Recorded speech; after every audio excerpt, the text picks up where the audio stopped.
Damn, where are my clothes? How did I get transported into this world without any gear after a nap? Hao Chen stared in shock at his body. He was completely bare, not even a pair of underwear to cover himself. Before he could recover from his shock, a system voice suddenly echoed in his ears. Ding! All passengers of Flight 522 have woken up. Welcome to the global aerial survival world. Aerial? Survival? What on earth is this? Hao Chen finally noticed the dashboard and countless buttons spread out before him. Along with the front windscreen, outside stretched endless clouds, thousands of meters up in the sky. Shit! The shock instantly cleared his mind. He shot upright and glanced around quickly. The co-pilot's seat was empty. He was alone in the captain's seat. Initial aircraft, dilapidated civil airliner 277. Current altitude, 7,200 meters. Fuel remaining, 32%. Staring at the altitude reading, only one thought raced through his mind. Jumping from this height would mean certain death. He took a deep breath, then another. Calm down, calm down. It's nothing big. I just fell asleep and woke up on a plane with no supplies. Small matter. I can handle this. Hao Chen tried to steady his racing heart. The flight yoke operated on its own. Autopilot had already been activated. At the same time, the system voice sounded again. Attention, all survivors. Abide by the following rules to maximize your chances of survival. Rule 1. 6 to 1800 hours is the safe flight window. Navigation after 1800 hours is prohibited. Flying at night will draw swarms of aerial creatures. Survival rate, 1.2%. Rule 2. All materials required for aircraft evolution must be gathered through ground exploration. Failure to upgrade will lead to structural fatigue and eventual mid-air disintegration. Rule 3. If the highest authority holder dies, the aircraft enters a 60-minute abyss countdown. All passengers will crash once time expires. No survivors on record. Rule 4. Upgrade your aircraft to boost speed, defense, and offensive capabilities. Underspecified aircraft will be targeted and destroyed by anomalous creatures. Rule 5. Whenever possible, park your aircraft on airport runways.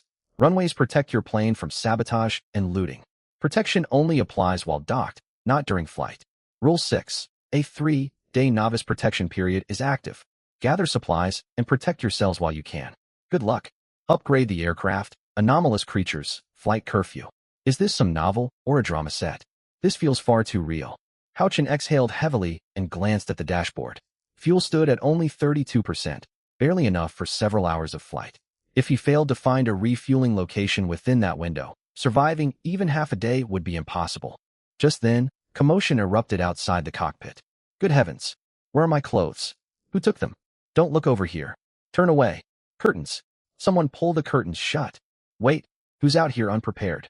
All the voices outside belonged to young women, some shrill, some husky, others trembling with tears. Chaos erupted in the passenger cabin. Hao Chen twisted to look back. The cockpit door remained closed, and blurred silhouettes darted about behind the glass. The plane was still on autopilot for the moment, so there was no immediate risk. He unbuckled his seatbelt and stood up. The instant he opened the door, Hao Chen froze. Up front by the window, Monitor Lin Jiao huddled with her knees drawn to her chest, burying her face against her arms. The tips of her ears burned bright red, and she dared not lift her head. Further down the aisle, sports committee member Su Min crouched on her seat. She flipped the seat back in front of her as a makeshift barrier, only her wide eyes visible as she gritted her teeth. Hao Chen, you don't have any clothes either? I can't believe this. Su Min's gaze drifted downward involuntarily. Hao Chen's eyes swept toward the rear rows as he silently counted. 30 girls from his class, every single one present. All were scrambling to cover themselves in whatever way they could. Some wrapped seat covers around their bodies. Others tore down window curtains to tie around their waists. In the last row sat a woman wearing a white blouse, their head teacher, Su Qinglan. Her half-rimmed glasses sat askew, half her hair loose. Her cheeks flushed with embarrassment. While her upper body was covered by the shirt, her lower half was exposed. She pressed her legs tightly together and covered herself with a scarf she'd found somewhere. Her lips trembled as she struggled to maintain her composure as an educator. Hao Chen, don't come any further. Please, listen to me. Stop. A fleeting thought crossed his mind, but he quickly pushed it away. Get a grip. Stop letting inappropriate thoughts run wild. Hao Chen turned his head away. This scene was unprecedented for him, and his heart hammered violently in his chest. He was about to speak when system panels lit up for everyone simultaneously. Initiating binding for Flight 522. Scanning for the highest authority holder. Scan complete. Binding target. Hao Chun. Binding successful. Congratulations. You are the sole highest authority holder of this aircraft. All flight operations, resource allocation, cabin access control, and route decisions fall under your jurisdiction. Basic piloting knowledge has been transmitted to your mind. The cabin erupted in uproar after the announcement. Hao Chun is the highest authority? Can he even fly a plane? Does that mean we all have to follow his orders? Can he get us clothes first? None of us have anything to wear, not even underwear. This remark sparked another wave of panic. At that moment, a petite girl with twin ponytails peeked out from behind a seat. Lin Wei, Hao Chun's longtime rival from university. She wrapped herself tightly in a crumpled seat cover, bare shoulders exposed. Her cheeks burned hot, yet her sharp tongue remained unyielding. She pointed toward Hao Chun through the air, her tone less fierce than usual, but still defiant. Hey Hao Chun, have you ever flown a plane? She tugged the seat cover higher over her body. You, of all people, got made captain? I bet you've only played flight simulators. Stop staring, you creep. She pulled a disgusted face. Truly the worst person imaginable. Hao Chun looked at the twin-tailed girl wrapped uncomfortably in seat fabric and shot back.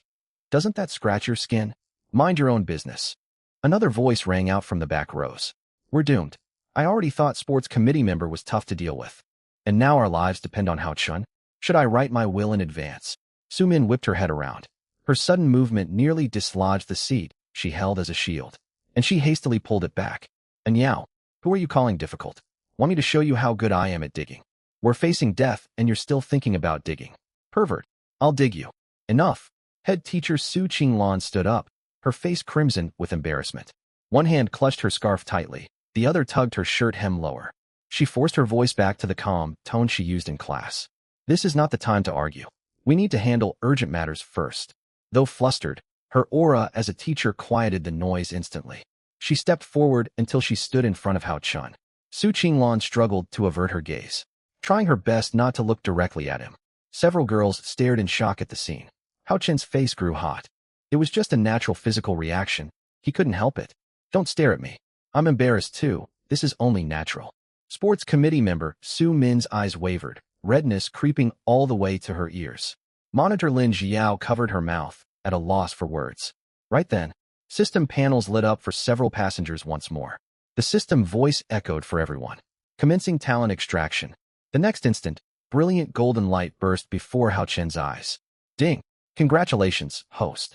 You have awakened a hidden talent. Hidden talent activated. SSS, Class Daily Divine Blessing. SSS, Class Daily Blessing. Hao Chun quickly checked the talent's description. Daily Divine Blessing. The host gains one new ability every day. All acquired abilities are permanently retained. Permanent retention. This is incredible. The longer I survive, the more skills I master. One new ability daily means endless trump cards. Hao Chun clenched his fist, overcome with excitement. Daily ability extraction complete. Please accept your reward. Let's see what I've got. Today's ability, Shadow Stealth. Effect, enter complete invisibility upon activation. Move silently. Invisibility dissipates immediately if you launch an attack. Daily uses. 5-inch. This was an unparalleled scouting skill, allowing him to move without a sound. Not bad. Today's ability is quite useful. Meanwhile, the other girls began awakening their talents one after another. Wow, I got A-class Agile Pursuit. Su Min exclaimed excitedly upon seeing her talent. She jumped to her feet in her excitement, forgetting entirely that she lacked clothing. She quickly crossed her arms to cover herself once she realized. This ability drastically boosts movement speed, enables short bursts of sprinting, and improves evasion. Perfect for scouting and assault. Lucky you, sports rep. Mine's only C-class energy cooking. I can cook ordinary ingredients into meals that restore stamina and ease mental fatigue. So underwhelming. And Yao sighed dejectedly. You're better off than me. I got D-class aquatic adaptation. It lets me hold my breath longer and move freely underwater. What a useless talent. Everyone examined their newly unlocked skills. But not everyone was unlucky. Head teacher Su Qinglan obtained a powerful talent. She closed her eyes, and a purple barrier materialized around the aircraft. When she opened her eyes again, she turned toward Hao Chun. Hao Chun leaned closer and asked softly, Teacher, what talent did you unlock? Su Qinglan extended her right hand, a faint purple light hovering above her palm. My ability is A-class resistance barrier, a defensive skill. Hao Chun nodded. So far they had speed, underwater adaptation, and defense covered. Lin Jiao and the others would report their talents soon. Hao Chun was about to speak when he noticed sweat beading on many of the girls' foreheads. The aging civilian aircraft's air conditioning worked poorly, and the cabin grew stiflingly warm. Lin Jiao stood up shyly and faced the group. She held her arms in front of her body self-consciously. I'm going to start recording everyone's talents. Anyone who awakened an ability can come report to me. Knowing our strengths will help us plan ahead. Vice Monitor Luo Chanqian raised her hand from behind her seat. I'll go first. My talent is B, Class Danger Premonition. It detects hidden threats nearby, acting as an early warning system. To avoid accidental exposure, Lin Jiao knelt down to grab paper and a pen. She said shyly, Hao Chun, could you head back to the cockpit first? I'll bring you the report once I finish recording. It was the sensible choice. Otherwise, the girls would accuse him of being inappropriate. Sure thing. Hao Chun turned and shut the cockpit door. The girls all let out relieved breaths once he left. Next came Jiang Nuo, the class arts committee member. Her talent was B, Class Efficient Storage, which summoned personal storage space to hold collected supplies. This solved their pressing shortage of storage room aboard the plane. After finishing her notes, Lin Jiao brought the report to Hao Chun. I've compiled the results. 2A class talents, 1C class, 1D class, and 2B class so far. Hao Chun scanned the document and nodded with satisfaction. As expected of the monitor, she handled paperwork flawlessly. Unfortunately, only 5 girls had awakened talents out of 30. The rest would need more time. Still, 5 active talents were a solid foundation. Just then, the cold system voice blared over the aircraft speakers. Abandoned gas station detected 5 kilometers ahead. Prepare for landing. A gas station? If they could find fuel there, their fuel shortage crisis would be solved. Everyone, brace yourselves. We're preparing to land. We're landing at last. I can't wait to step outside. Don't get your hopes up. There could be monsters waiting. No one is to wander off alone once we disembark, to avoid unnecessary danger. Su Qinglan spoke sternly outside the cockpit. Hao Chun settled into the captain's seat. His system panel popped open, displaying a map. Abandoned gas station 4 kilometers ahead. Prepare for landing. Hao Chun adjusted the microphone beside his seat and spoke gently. Fasten your seatbelts. We will begin descent. Expect turbulence. Remain calm. I have everything under control. After the announcement echoed through the cabin, Lin Jiao and the others held their breath. They clipped their seatbelts tight, not daring to make a sound. Severe weightlessness washed over everyone as the plane descended. Hao Chun gripped the control yoke tightly. This old aircraft is hard to maneuver. Descending from this altitude will take immense effort. But we have no choice. We have to secure supplies while we can. Hao Chun took a deep breath, veins bulging on his arms. Hold steady. He pushed the nose downward. An overwhelming weightlessness swept the passengers. The aircraft shuddered amid air currents, and screams erupted from the cabin. Lin Wei squeezed her eyes shut, her twin ponytails floating upward under gravity's pull. The screams nearly shook the aircraft apart. I don't want to die. I haven't even dated anyone. I wasted 500 yuan on a dating sim I haven't gotten to play. I shouldn't have watched foreign videos in class. This is my punishment. Aya. Hao Chun stared firmly at the rapidly expanding gray landing platform beyond the windshield. The landing gear touched the ground with a violent jolt, screeching metal assaulting everyone's ears. Lin Wei glanced out the window and spotted the gas station convenience store. The plane was still speeding along the tarmac. We're going to crash. Hao Chun, do something. Hao Chun wrenched the yoke left. The nose narrowly scraped against the convenience store wall as the aircraft slid sideways. It had been a near miss. Once momentum faded, the plane finally came to a stop beside the abandoned gas station. The moment the cabin door opened, Lin Wei and Su Min stumbled outside, hands clamped over their mouths. The rough descent had churned their stomachs, and they collapsed beside the runway to retch. Hao Chun leaned back in his seat, his arms trembling, yet a faint smile tugged at his lips. At the same time, a line of green text appeared on his system panel. Forced landing successful. All passengers survived. Reward for first landing. Basic supply, crate times 3-inch. Attention, all passengers. The aircraft has landed at the abandoned gas station in Zone F resource area. You may venture out to search for usable supplies. The automated announcement echoed through the cabin, and only then did the girls on the flight manage to calm their nerves. Lin Jiao slumped back into her seat, her face ashen. That was terrifying. I thought we were going to crash. Thank goodness we dodged it in time. Su Mian stood trembling near the cabin door. The violent turbulence earlier made me nauseous. Good heavens, this is far more intense than I imagined. Relieved to see everyone alive and unhurt, Su Qinglan rose slowly, forcing her shaking limbs steady. Her gaze drifted toward the abandoned gas station visible outside the windows. They were surrounded by desert. The lone structure stood isolated for miles in every direction, creating an almost surreal scene. Lin Weiwei stumbled back into the cabin from outside, her complexion still pale from nausea. She had wrapped a gray seat cover around herself for modesty. Wind tangled her twin ponytails, strands of hair sticking to her lips. Growing frustrated, she marched straight to the cockpit and pushed the door open. Hao Chen leaned against the pilot's seat, catching his breath. Hey! Lin Weiwei planted her hands on her hips. How on earth did you pilot this plane? That landing was brutal. You're such a nuisance. Hao Chen glanced up at her. If you think you can do better, you can take the controls next time. Lin Weiwei was caught off guard, ready to retort, when Monitor Lin Jiwei leaned out from behind her. She had risen too quickly and adjusted her makeshift covering nervously, cheeks flushing hotly. Weiwei, let's not argue. Right now, only Hao Chen knows how to fly this aircraft. If he hadn't chosen to land, we would have stayed airborne until we ran out of fuel. The plane would have broken apart mid-air, and none of us would have survived. We owe our lives to him.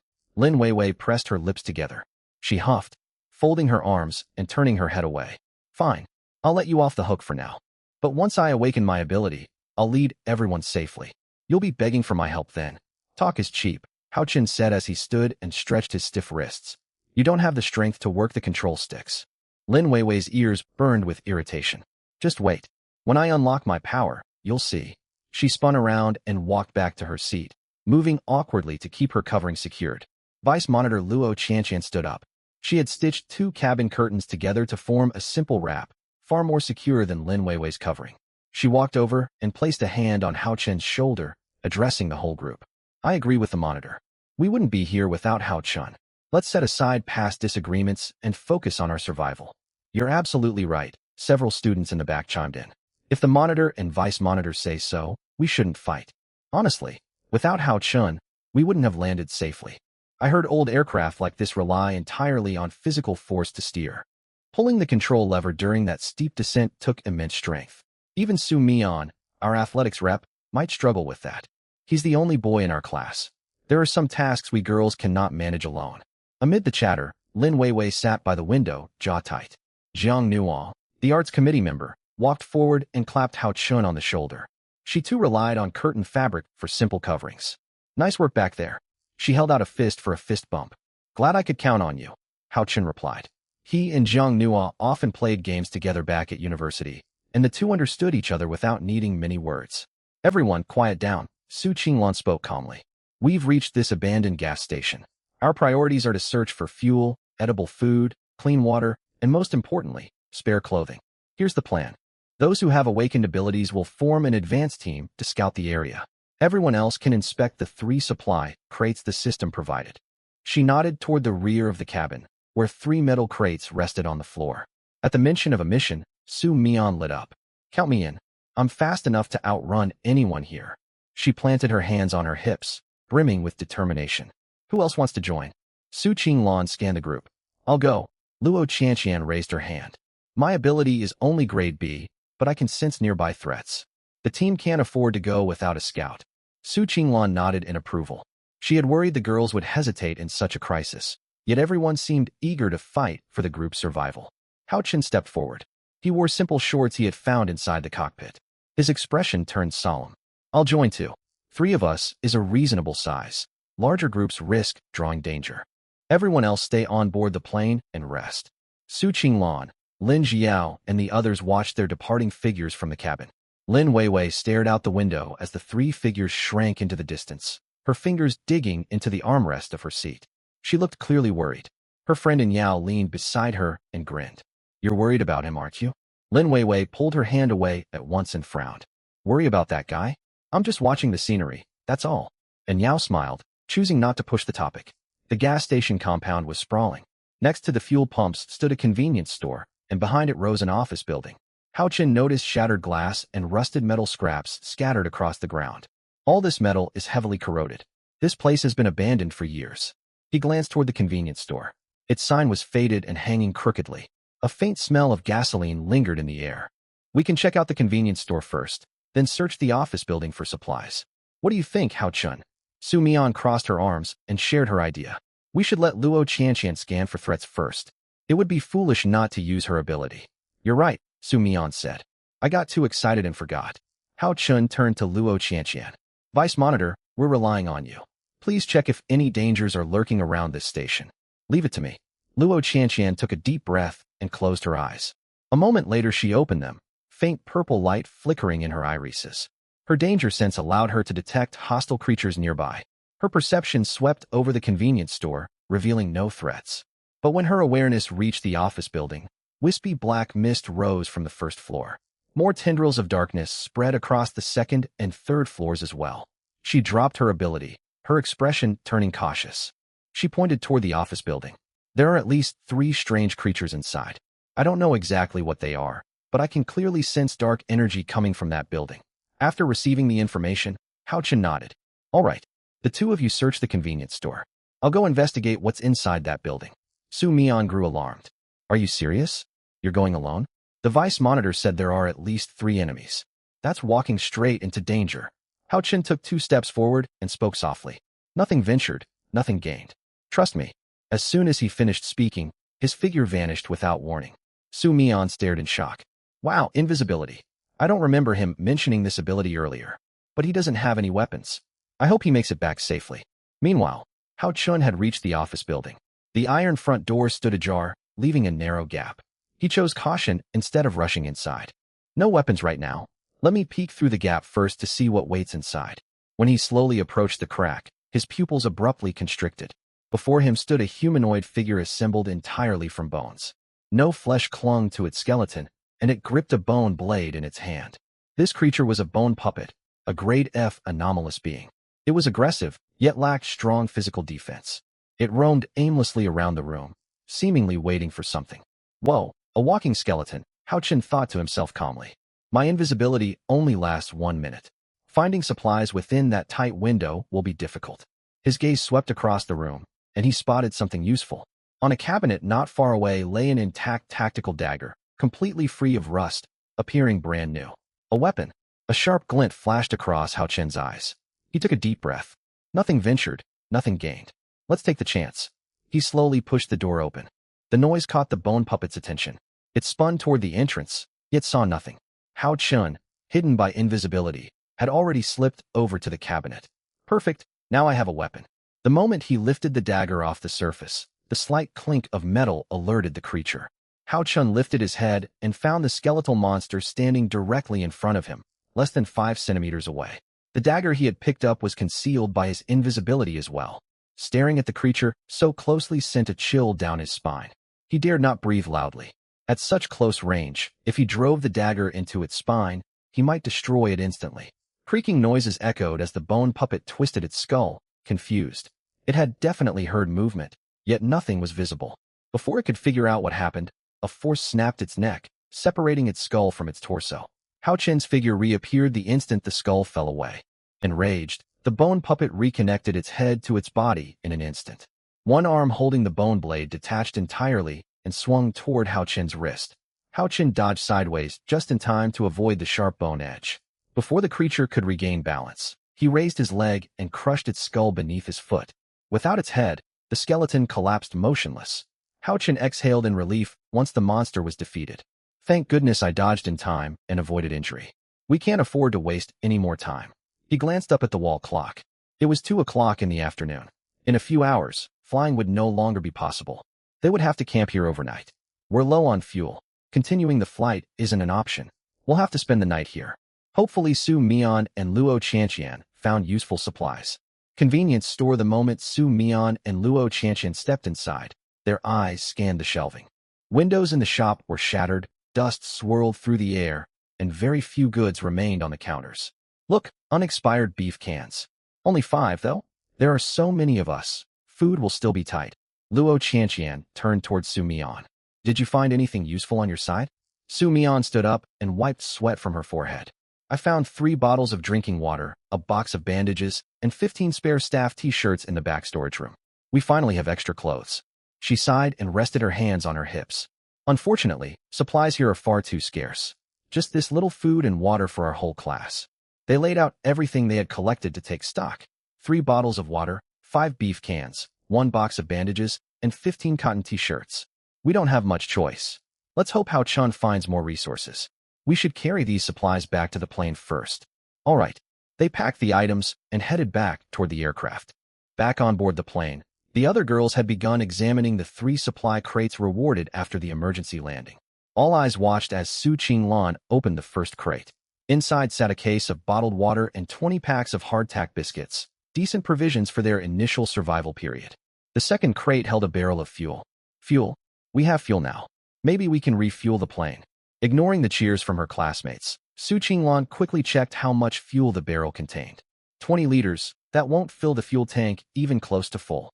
She frowned and walked to the cockpit to check the aircraft's fuel gauge. The plane currently held 30% fuel. To fill the tank completely, they needed an additional 700 liters. This 20 liters was barely a drop in the bucket. Things are still going to be difficult. Meanwhile, Monitor Lin Jiao opened the third crate. It held 31 thin blankets. Every person would receive one. They could use them to stay warm at night and wrap around themselves for privacy. The supplies in these crates are so limited. How are we supposed to survive? Suyu muttered. She stood 160 centimeters tall and also wore twin ponytails. Unlike Lin Weiwei, she had a distinct beauty mark at the corner of her eye. Vivi, we're in such a tough spot. That boy Hao Chun holds all the advantage, and we barely have enough food or proper clothes. Lin Weiwei hugged her close to vent her frustrations. Don't worry, Suyu patted her back. Once we awaken our abilities, we'll prove ourselves to Hao Chun. Girls can be just as capable as boys, right? Exactly. The 2 girls clung to each other. The cabin smelled of sweat mixed with the soft scent of the group. Su Qinglan fanned herself, undoing the top 2 buttons of her shirt to cool down. Just then, Su Mian and Luo Qianqian returned to the plane. Their arrival drew everyone's attention at once. The athletics rep and vice monitor are back. You're here. What supplies did you manage to find? Does anyone have water or food? I'm starving right now. As the group crowded around her, Su Mian twisted open a bottle of mineral water. Scratching her head awkwardly, she spoke. This abandoned gas station has no usable fuel, and the convenience store only holds a tiny stock of supplies. Please ration this water carefully. Everyone can take just a small sip to moisten your throats. The students understood their harsh predicament, so no one complained or made a fuss. Each person took the bottle and took a gentle sip. Lin Weiwei suddenly noticed Hao Chun was still missing and asked in a deliberately dismissive tone. Where's that nuisance Hao Chun? Didn't he come back with the rest of you? Su Mian shook her head. He headed for the office building alone. Strange creatures are lurking on those floors, and we have no idea what state he's in now. What? There are really bizarre monsters there. Shock washed over the female students' faces the moment they heard the news. Lin Weiwei grew noticeably anxious. Then, why didn't any of you go look for him? What if something terrible happened to him? Luo Qianqian was about to reply when a voice sounded from directly behind her. Something bad happening? Not a chance, though I did pick up a few minor injuries along the way. Hao Chun looked somewhat worn out. When he stepped into everyone's line of sight, they spotted a hiking backpack slung over his shoulders. He emptied all the contents onto the ground. 20 bottles of energy drinks, 10 packs of compressed biscuits, and 5 boxes of self-heating hot pot meals. Once everything was laid out, he dropped heavily onto a chair, his face etched with exhaustion and discomfort.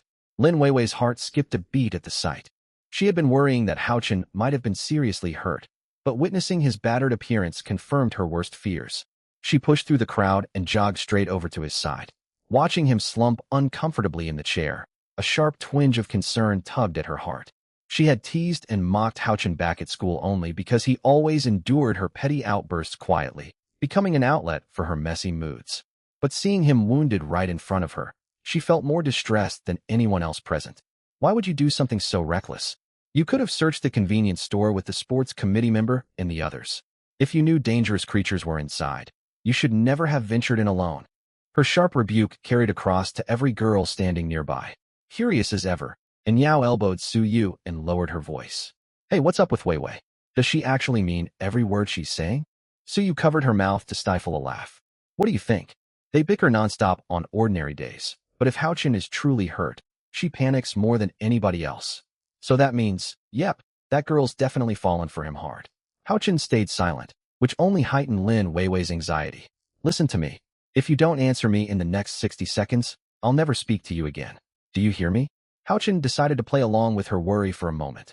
He slowly lifted his hand into the air, before his arm flopped limply down to his side with a soft thud. He then closed his eyes completely. Tears immediately welled up in Lin Weiwei's eyes. Hidden behind his closed lids, Hao Chen turned his head aside, fighting hard to hold back a grin. He had overheard Weiwei asking about his injuries back when they first boarded the plane, and had found her behavior extremely odd. The girl who never called him anything but a useless nuisance was suddenly showing genuine care?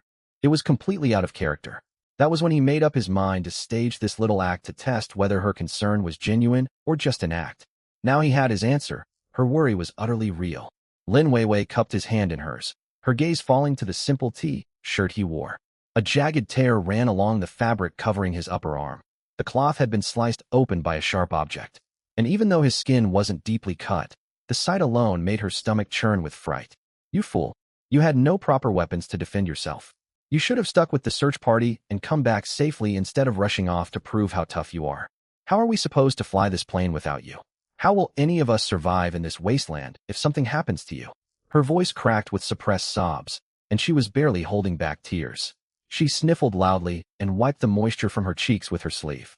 Lin Jiao had worn a sorrowful expression a moment prior, but caught the faint smile tugging at Hao Chen's mouth. She instantly saw through his scheme. He put on this whole injured show just to test her feelings. I don't know whether to be amused or exasperated. Lin Jiao cleared her throat gently and rested a hand on Lin Weiwei's shoulder. Calm down, don't cry. Instead of shedding tears now, we need to check his wounds and treat them properly. Lin Weiwei nodded and wiped her eyes once more. Please pull through, you idiot. If you make it out of this safely, I'll agree to anything you ask of me.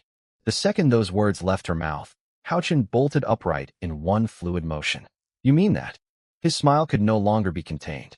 A gentleman's promise is unbreakable, even if it comes from a girl. You can't go back on your word. Looks like I'm fully awake now. Lin Weiwei froze completely, staring at him in stunned silence. Bright crimson blush flooded her cheeks, turning her face bright red. When she glanced up and noticed the other girls covering their mouths to laugh at her embarrassment, she finally realized Hao Chen had been faking his injury all along. She clenched her fists and gritted her teeth angrily. Hao Chen, how could you treat your own safety as a joke and humiliate me like this? You're such an idiot. She punched his chest hard, yet her small frame and weak blows barely left any impact. To Hao Chen, her hits felt no heavier than mosquito bites. He caught hold of her slender wrists and spoke softly. Enough of the tantrum for now. Let's get everyone fed first. Hao Chen reached into his backpack and pulled out 20 unopened packs of thick filter gauze fabric and 15 brand new staff uniform tops. The gauze came in purple, white, flesh, toned, and netted varieties ideal for filtration use. Seeing the stacks of sealed gauze packs in his hands, Lin Weiwei's face flushed hot again. I never took you for someone who hoards this kind of material for odd reasons. You really are the most exasperating person ever. Lin Jiao frowned in confusion and questioned him. The convenience store barely had any usable supplies. Where exactly did you get all these provisions from the office building? Right? When the vice monitor and I searched the shop, we only found a few bottles of water and some canned food. I never expected the office tower to be stocked with so many useful items. Hao Chen nodded and explained the whole sequence of events. After I eliminated the first strange creature on the ground floor, I discovered a small storage closet. Inside were basic daily necessities, though not nearly as much as what I ended up collecting. I gathered everything I could carry and headed upstairs to the second floor.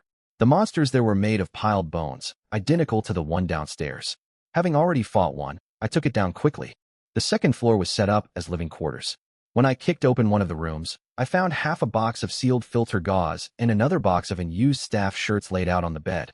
I collected the gauze because it works perfectly for filtering sediment and impurities out of untreated water, which will drastically boost our available freshwater reserves going forward. Su Mian frowned and asked the moment he finished speaking. What about the third floor? Didn't you check it out? I did, Hao Chen replied quietly. But the creature on the third floor was nothing like the ones below. As soon as I opened the door, I spotted a massive pulsing mass of flesh in the center of the room, tangled with bulging blood vessels everywhere. The grotesque sight made me nauseous instantly. I decided it was far too risky to explore that floor any further. After hearing his account, the rest of the group understood where all the supplies had originated. Their head teacher Su Qinglan let out a long breath of relief. Thank goodness our only guy didn't get hurt badly in there. We'd be in terrible trouble stuck out here with only the girls in our class. What's our next plan? Do we camp here for the night or move onward? Class monitor Lin Jiao asked in a quiet tone. Hao Chen did not answer immediately, instead pulling up his system interface. Everyone open your own system panels and take a look. I've spent some time studying the map data, and all known survivors are currently trapped within Zone F, including our group. The buildings we encounter will have danger levels matching this zone's threat rating. If we want to scavenge more ample supplies, we'll have to venture into higher-level zones. For now, though, I recommend we lay low and consolidate our resources instead of rushing into dangerous territory. Food, clean water, and aircraft fuel remain our most critical shortages. Only once we secure these essentials can we safely venture farther across this wilderness. Lin Jiao and Su Qinglan both nodded approvingly at his logical analysis. It was hard to believe the young man who constantly failed most of his university exams had displayed such calm, level-headed leadership amid this catastrophic crisis. Su Qinglan felt a huge weight lift off her shoulders. As Hao Chen's teacher, she had been constantly stressed by his academic performance. He failed no fewer than 6 courses every single semester, no matter how leniently she graded his work. She had even contacted his parents multiple times over his poor grades. Watching him step up as a reliable leader now, she finally felt reassured. People were capable of growing and changing. She could no longer judge him based solely on his past school record. Now that we're safe for the time being, everyone should eat something to regain your strength. Our supplies are limited, so take only what you need to replenish your energy, Hao Chen said as he tore open a pack of compressed biscuits and took a small bite. The salty, dense flavor eased some of the exhaustion weighing down his body. Lin Weiwei had retreated back to her seat, resting her head on her folded arms in a sullen mood. So you placed a gentle hand on her shoulder. What's wrong with you now? Why are you in such a foul mood? Leave me alone. That awful boy is the reason I'm upset. I'm never talking to him again for the rest of my life. Suyu was about to comfort her when Hao Chen walked over to their spot. Suyu, this is your and Weiwei's share of rations. Split 1 compressed biscuit and half an energy drink between you two. Suyu happily accepted the food and beverage. Thanks a lot, Hao Chen. Hao Chen raised an eyebrow as his gaze fell on the still, moping Lin Weiwei. It was just a harmless prank. There's no need to give me the silent treatment entirely. Lin Weiwei kept her head buried and mumbled into her arms. Go away, you terrible person. At least eat something so you don't starve. As the pilot of this plane, I'm responsible for looking after every member of our group. I won't touch a single bite of the food you gave me. Hao Chen simply shook his head with a faint smile and walked away after hearing her angry retort. The second he was out of earshot, Lin Weiwei lifted her head and spoke softly. Feed me, please. Suyu raised an eyebrow in amusement. I thought you refused his food. The food is in your hands now, not his. I can't get this uniform top to fit properly, one girl complained. My chest measurement is too large for this standard staff shirt. Does anyone want to swap sizes with me? Quit pretending you're special just because you have a larger build, and Yao teased her playfully. Don't talk big when your own figure is far slighter in comparison. The sports committee member shot back with a laugh. I could easily knock you over if I wanted to. Enough bickering, everyone. I have a larger size shirt you can have, Su Mian said, accepting the garment handed over by another classmate. Thank you so much. She pulled the new shirt over her torso. Without any inner layer underneath, the rough fabric irritated her skin slightly, but it was far better than remaining exposed from the waist up. I'm grateful to have proper clothing now. Tomorrow when we head out to scavenge more supplies, we need to remind Hao Chen to look for spare trousers. Walking around with only a top leaves our lower bodies exposed and uncomfortably chilly, Lin Weiwei said with flushed cheeks, lifting her head to glance toward the cockpit area. Hao Chen was seated in the captain's chair, carefully studying the functions of his system. He had skimmed through its basic features on his walk back with the supplies, but had not fully decoded all its mechanics yet. We're currently situated in Zone F, the lowest tier resource zone, so the loot we find here will naturally be scarce. Traveling to higher-grade resource zones requires aircraft fuel to cover the distance. Hao Chen muttered to himself as he dragged his finger across the digital map. Zone E was located roughly 1,000 kilometers away from their current position. A full fuel tank would grant the plane an effective flight range of 800 kilometers. He pulled up the aircraft's detailed system stats. Aircraft, dilapidated civil airliner 277. Owner, Hao Chen. Number of personnel on board, 31. Fuel tank maximum capacity, 1,000 liters. Notes, modified and lightened by the rules of this survival realm. The original engine consumes far less fuel than real-world civilian aircraft. Every aircraft evolution upgrade reinforces the airframe and power system while increasing fuel consumption drastically. High-tier forms will require massive fuel reserves to operate. Maximum flight range on full tank, 800 kilometers. Flight speed, Standard cruising speed 180 kilometers per hour. Minimum low altitude scouting speed 120 kilometers per hour. Current aircraft status: critically low fuel reserves. Urgent refueling required. After reviewing all the aircraft data, Houchin let out a quiet sigh. If they could fill the fuel tank completely, they could traverse the entirety of Zone F within 2 days and potentially reach the borders of Zone E. Still, rushing toward higher zones was not a priority right now. Where am I supposed to source large quantities of fuel? We can't raid supply depots by force when almost every person in this group is a girl with no combat abilities. We stand no chance fighting hostile creatures with nothing but our bare hands, he muttered to himself, leaning back against the seat and closing his eyes to take a deep breath. By the time the group finished their modest meal, the sun had dipped below the horizon, painting the sky with sunset hues. Houchin once daydreamed about traveling the world by plane. He never imagined he would end up piloting a damaged aircraft to lead his entire class through a deadly post-apocalyptic wasteland. This bizarre reality felt utterly surreal. Let's just hope no hostile creatures attack the plane during our first night here. Nightfall. Darkness swallowed the entire surrounding landscape completely. Lin Jiao lay back in her seat and twisted her neck tiredly, peering out the window. No artificial lights illuminated the area, only faint silver moonlight filtering down from the sky. When the moonlight spilled across the ground, she spotted several shadowy figures drifting not far from the plane. Humanoid shapes twisted into inhuman forms, their hands tipped with shadow, wreathed claws sharp enough to tear flesh to shreds. There are creatures outside.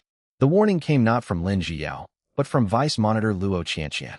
At her shout, every girl turned their eyes toward the windows. Oh my goodness! I see a towering giant covered in swollen purple growths over there. It looks absolutely horrifying. Look up on the gas station rooftop. Su Mian pointed toward a perched monster with bat-like black wings and elongated, jagged fangs. It strongly resembled a mutated vampire bat. I'd bet good money that creature feeds on blood. No one dared scream loudly, everyone breathing shallowly and cautiously to avoid drawing the monster's attention toward the aircraft. Lin Weiwei pressed a hand to her chest, trying to calm her racing heartbeat, yet her nervousness triggered an urgent physical need. I can't believe this. Anxious moments always make me need the restroom badly. The plane does have a lavatory, but will the sound of flushing alert those monsters? She had rationed her water intake throughout the day, yet her bladder was now uncomfortably full, and she could no longer hold it in. The cabin was shrouded in total darkness, and she had always been terrified of dark, enclosed spaces. All her classmates had settled down quietly to rest already. Biting her lower lip nervously, she nudged the arm of her seated best friend Suyu. Can you come with me to the restroom? I really need to go right now. Do you need to relieve yourself fully, or just urinate? Suyu asked plainly. Lin Weiwei answered in an embarrassed mumble. Just urinate. Suyu was equally afraid of the dark, worried she would scream in fright if they encountered any monsters along the short walk to the lavatory. I'm sorry, I'm too scared to go with you. Ask someone else for help instead.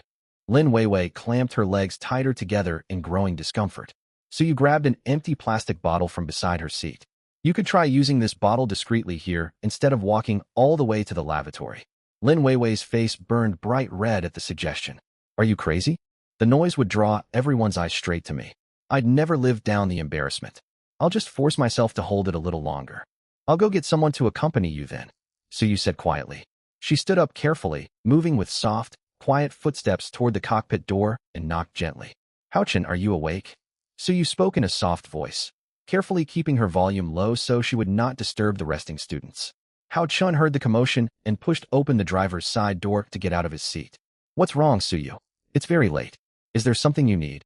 Suyu wasted no words. She grabbed Hao Chun's hand and led him over to Lin Weiwei. She pointed toward Lin Weiwei, who was squirming uncomfortably with a flushed face. She needs to use the restroom badly and can't hold it any longer. Could you walk her over? I'm afraid she'll scream if she spots any eerie creatures along the way. Seeing how miserable Lin Weiwei looked, a faint smile tugged at the corner of Hao Chen's mouth. He had heard this sharp-tongued girl was terrified of the dark, and now he saw it for himself. The walk to the restroom was merely a dozen steps, yet she dared not make the short trip alone. Her bold words were nothing but bravado. Just as Lin Weiwei struggled to hold back her discomfort, a pair of hands gently lifted her off the ground. Lin Weiwei's eyes widened when she realized Hao Chen's face was barely 3 centimeters away from her own. Hao Chen, are you messing around this late at night? Put me down right now. What do you think you're doing? Don't you dare try anything weird. I don't have feelings for you at all. You hear me? Lin Weiwei thumped against Hao Chen's chest, but her weak blows felt no harder than a tickle to him. Keep your voice down. Loud noises will draw the attention of those monsters. If you want to use the restroom peacefully, obey me. Otherwise, you'll have to make do with an empty bottle. Lin Weiwei immediately stopped struggling and clamped her mouth shut after hearing the warning. Hao Chun carried her to the restroom and set her down gently. Lin Weiwei rushed inside urgently to relieve herself, while Hao Chun stood guard outside. He walked over to a window and fixed his gaze firmly on the outdoors. He counted at least 15 eerie creatures lingering outside the aircraft. They were likely held back by the safety protection granted on the first day. There would have been far more without this buffer. I wonder what ability I'll unlock tomorrow. I'm actually looking forward to it. A deafening explosion suddenly boomed across the night sky. Boom! A burst of fire flared up, illuminating a wide stretch of the heavens in an instant. Everyone on board, all the girls included Hao Chun, heard the violent blast crystal clearly. What on earth just happened? Class teacher Su Qinglong jolted awake immediately. She had only just managed to fall asleep when the sudden detonation ripped her from her slumber. Su Mian, Lin Jiao, Luo Qianqian, and the other girls' eyes shot wide open, completely wide awake now. They all crowded by the windows, staring at the lingering glow of the explosion in the sky. A damaged airplane came into view.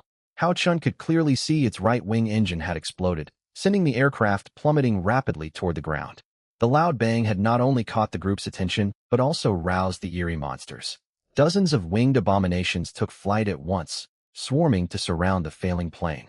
A flash of purple light abruptly wrapped around the aircraft's hull. The falling jet stabilized abruptly just before crashing into the ground.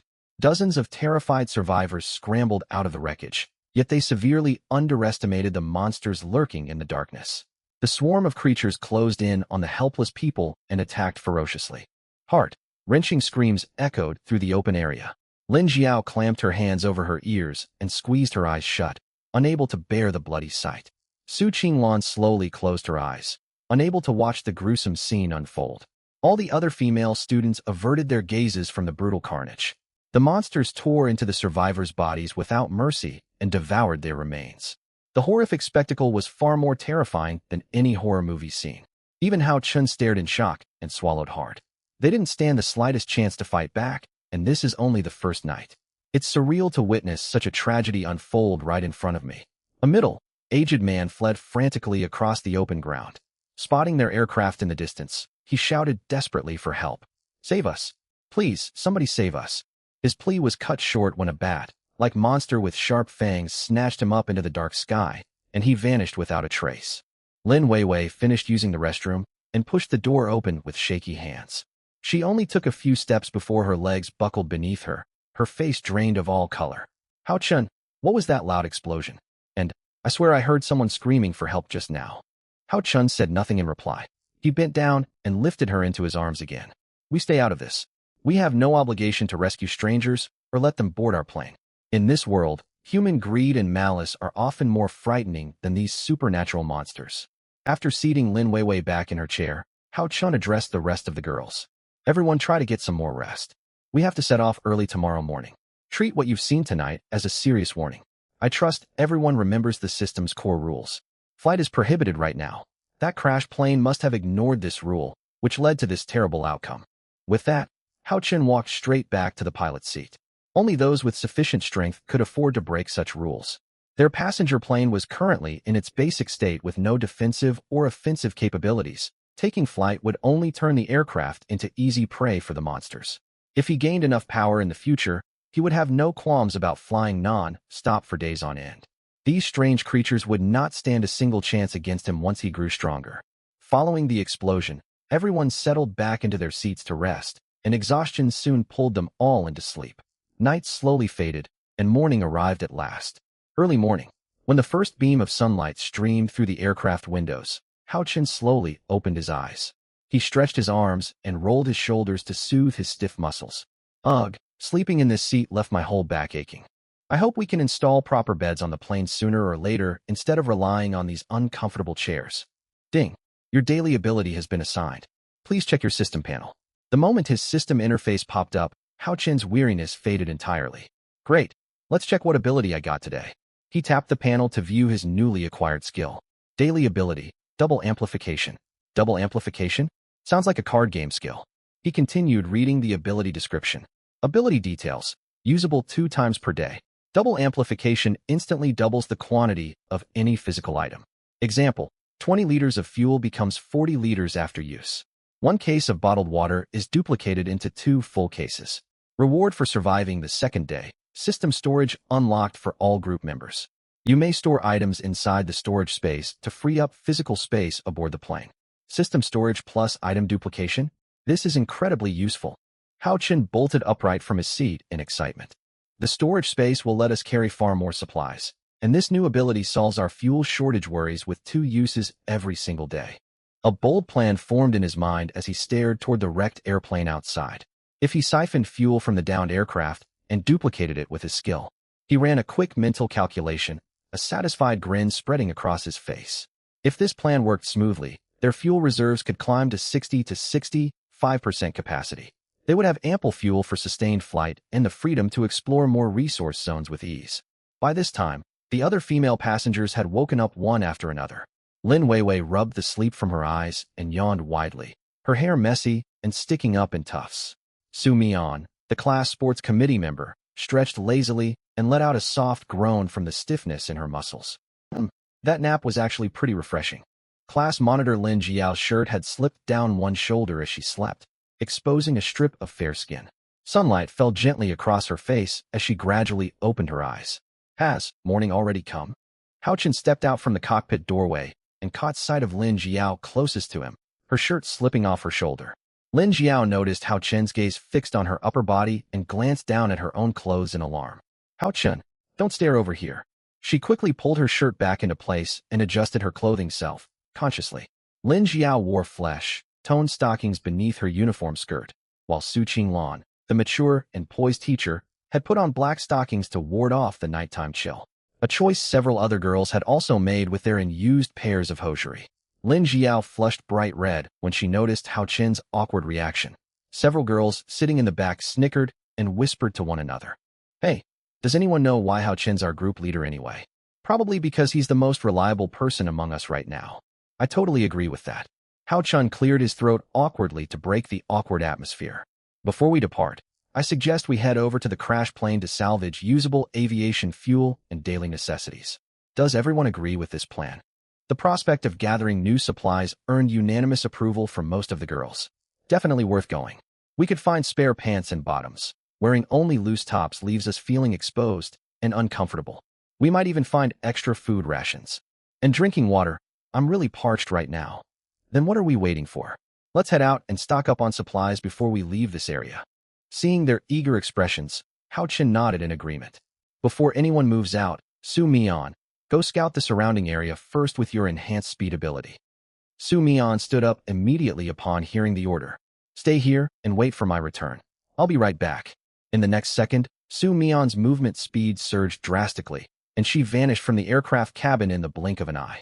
A short while later, Su Mian returned to the plane, wiping sweat from her forehead and fanning herself to cool down. How did it look out there? Hao Chen asked as he watched her pant heavily from running. Su Mian nodded slowly. I've scouted the whole vicinity. No eerie creatures are active in the area. These monsters are mainly nocturnal and rarely appear once the sun rises. There aren't any surviving people left either. I saw dried blood stains scattered across the ground. Those passengers were most likely killed by the monsters last night. Did you check for usable supplies? Lin Jiao asked from the side. Su Mian shook her head.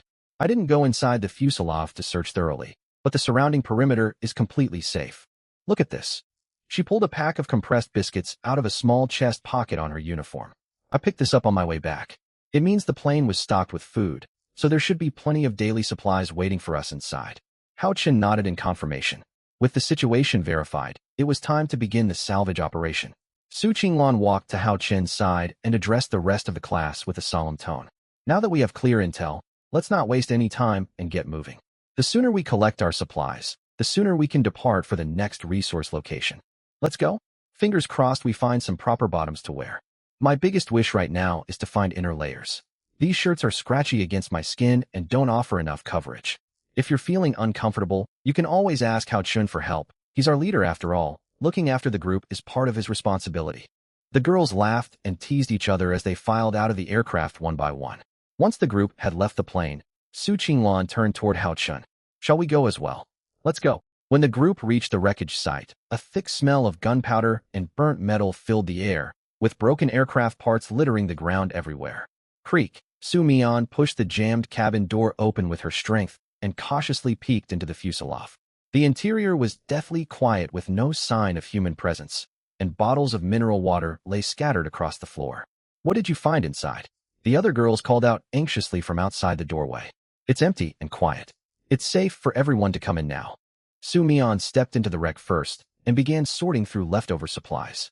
Multiple small backpacks had been left behind on the passenger seats. A pink canvas bag caught Su Mian's eye.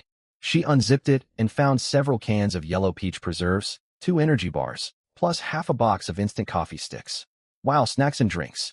Yellow peach preserves are my favorite treat. I wonder where this flight was headed to get such good supplies. Su Mian's haul spurred the other girls to search more eagerly.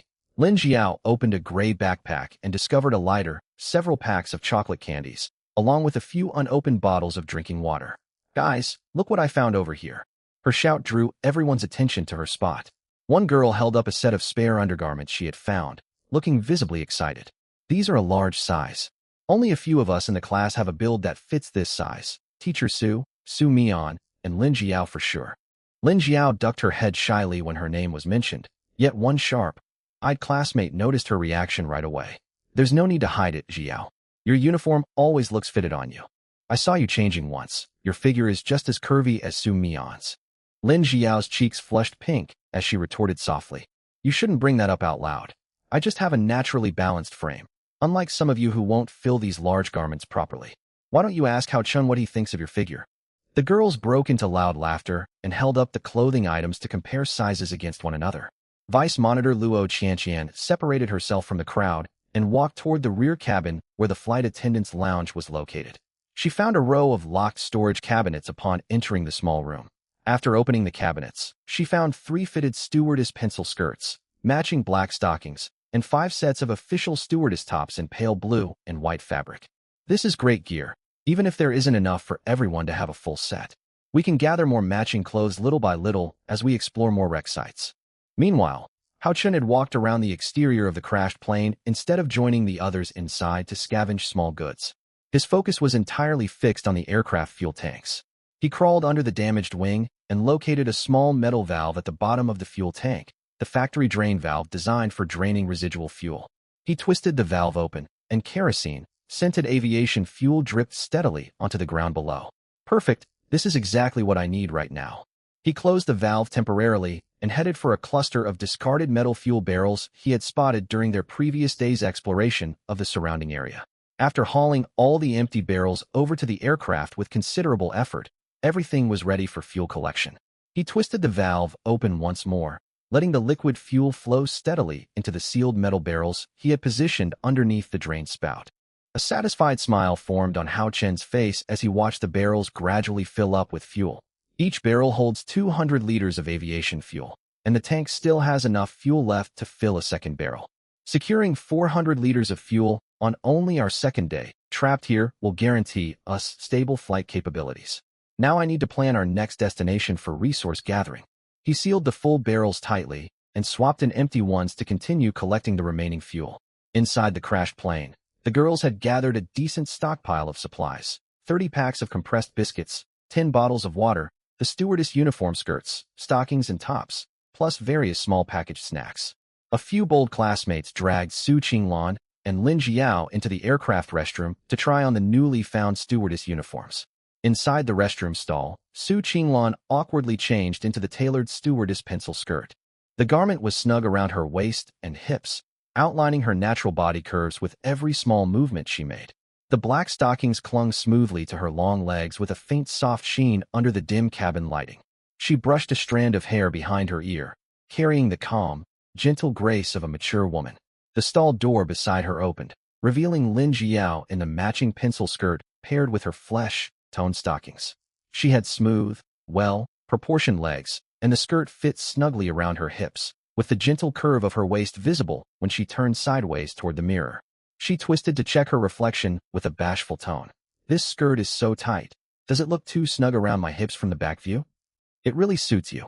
Su Min reached out and gently patted Lin Jiao's shoulder. Monitor, you have such a soft figure. Even through your uniform skirt, it feels really comfortable to touch. Hey, don't touch me randomly.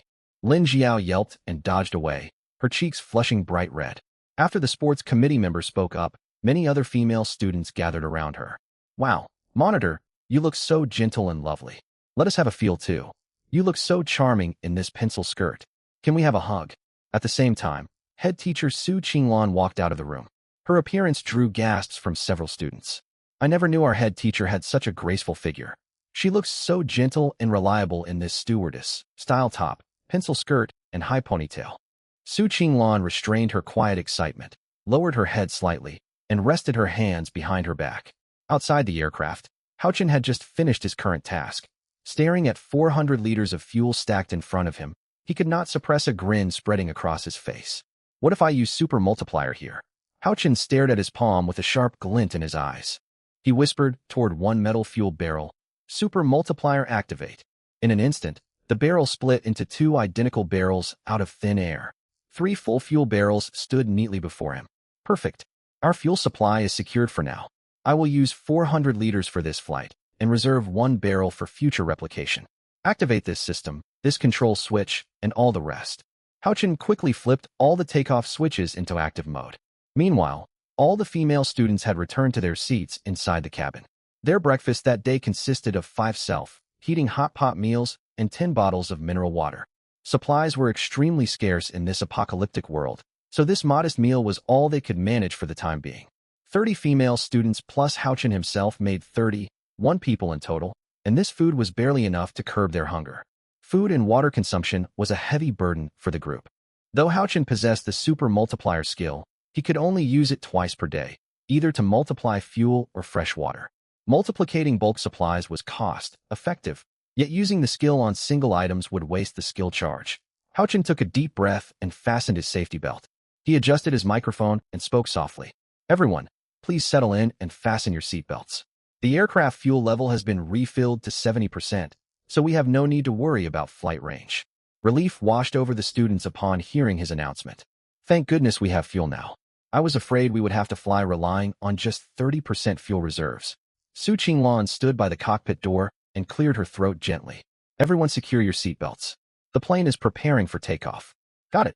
All students obediently buckled their seatbelts tightly. After resting overnight, everyone's physical condition had improved noticeably. Coupled with the newly scavenged supplies, the group felt much more at ease. After sending a reminder to everyone over the cabin intercom, Haochen pressed down the brake pedal firmly and engaged the parking brake to lock the aircraft in place. Once all pre-flight checks were complete, he flipped the engine ignition switch. The massive propellers outside the fuselage began to rotate slowly. When the rotation speed hit the standard threshold, Haochen engaged the fuel ignition system, and fuel flowed into the engines along the pipelines. A deafening roar echoed out. The aged airframe shuddered violently, with creaking metal noises ringing out everywhere. Haochen kept a close watch on the temperature and oil pressure gauges, ready to cut the fuel supply the moment any readings went abnormal. Seconds later, the engine stabilized at idle speed, and the trembling fuselage gradually calmed down. All readings are normal. The aircraft frame and all components are intact. We are cleared for taxi and descent. Haochen released the parking brake and slowly pushed the thrust lever forward. The plane rolled along the flat, open ground, picking up speed steadily. When the speed exceeded 120 kilometers per hour, he gently pulled back on the control yoke. The nose tilted upward, and the worn civilian airplane broke free from the ground, soaring into the sky. Cheers broke out among the female passengers as they watched the ground grow farther and farther away. Let's go. Onward to a new safe zone. Su Min raised her hand and cheered loudly. Sitting beside Lin Jiao, Luo Qianqian looked at her with a playful expression. Monitor, you have such a warm, pleasant scent, and you look really attractive in this pencil skirt. Lin Jiao's face flushed, and she lowered her head shyly. Luo Qianqian, stop teasing me and keep your hands to yourself. I was only joking around. We've always been close after all. This is an airplane cabin, not our dorm bathroom. Watching her students laugh and interact with each other, Su Qinglan's anxiety faded away. I'm glad everyone is in high spirits instead of being overwhelmed with fear. As the head teacher and the oldest member of this group, I ought to assist Haochen with piloting duties. Su Qinglan pushed open the cockpit door and stepped inside. The plane had climbed to an altitude of 1,000 meters and was still ascending steadily. She waited until the aircraft leveled off at 2,000 meters before carefully taking the co-pilot seat next to Houchin and buckling her safety belt. "How is our current plan? Where are we heading next?" she asked cautiously. Houchin enabled the automatic cruising function and opened his system interface with a blink of his eyes, pulling up the regional map. "Take a look here, teacher." He pointed to their current coordinates on the display. "The F-tier resource zone is extremely vast, so we won't be able to leave this area anytime soon. We will stop to search for supplies at every suitable location along our flight path. I will prioritize landing at zones marked with abundant resource signatures for scavenging." Su Qinglan felt a surge of warmth in her heart as she listened to his detailed explanation. "You're so calm and composed right now. If you'd applied this focus to your university coursework, you would never have failed those exams." Houchin's gaze briefly swept over Su Qinglan's figure before he quickly looked away, a faint blush rising on his cheeks. People shouldn't be trapped inside rigid academic frameworks.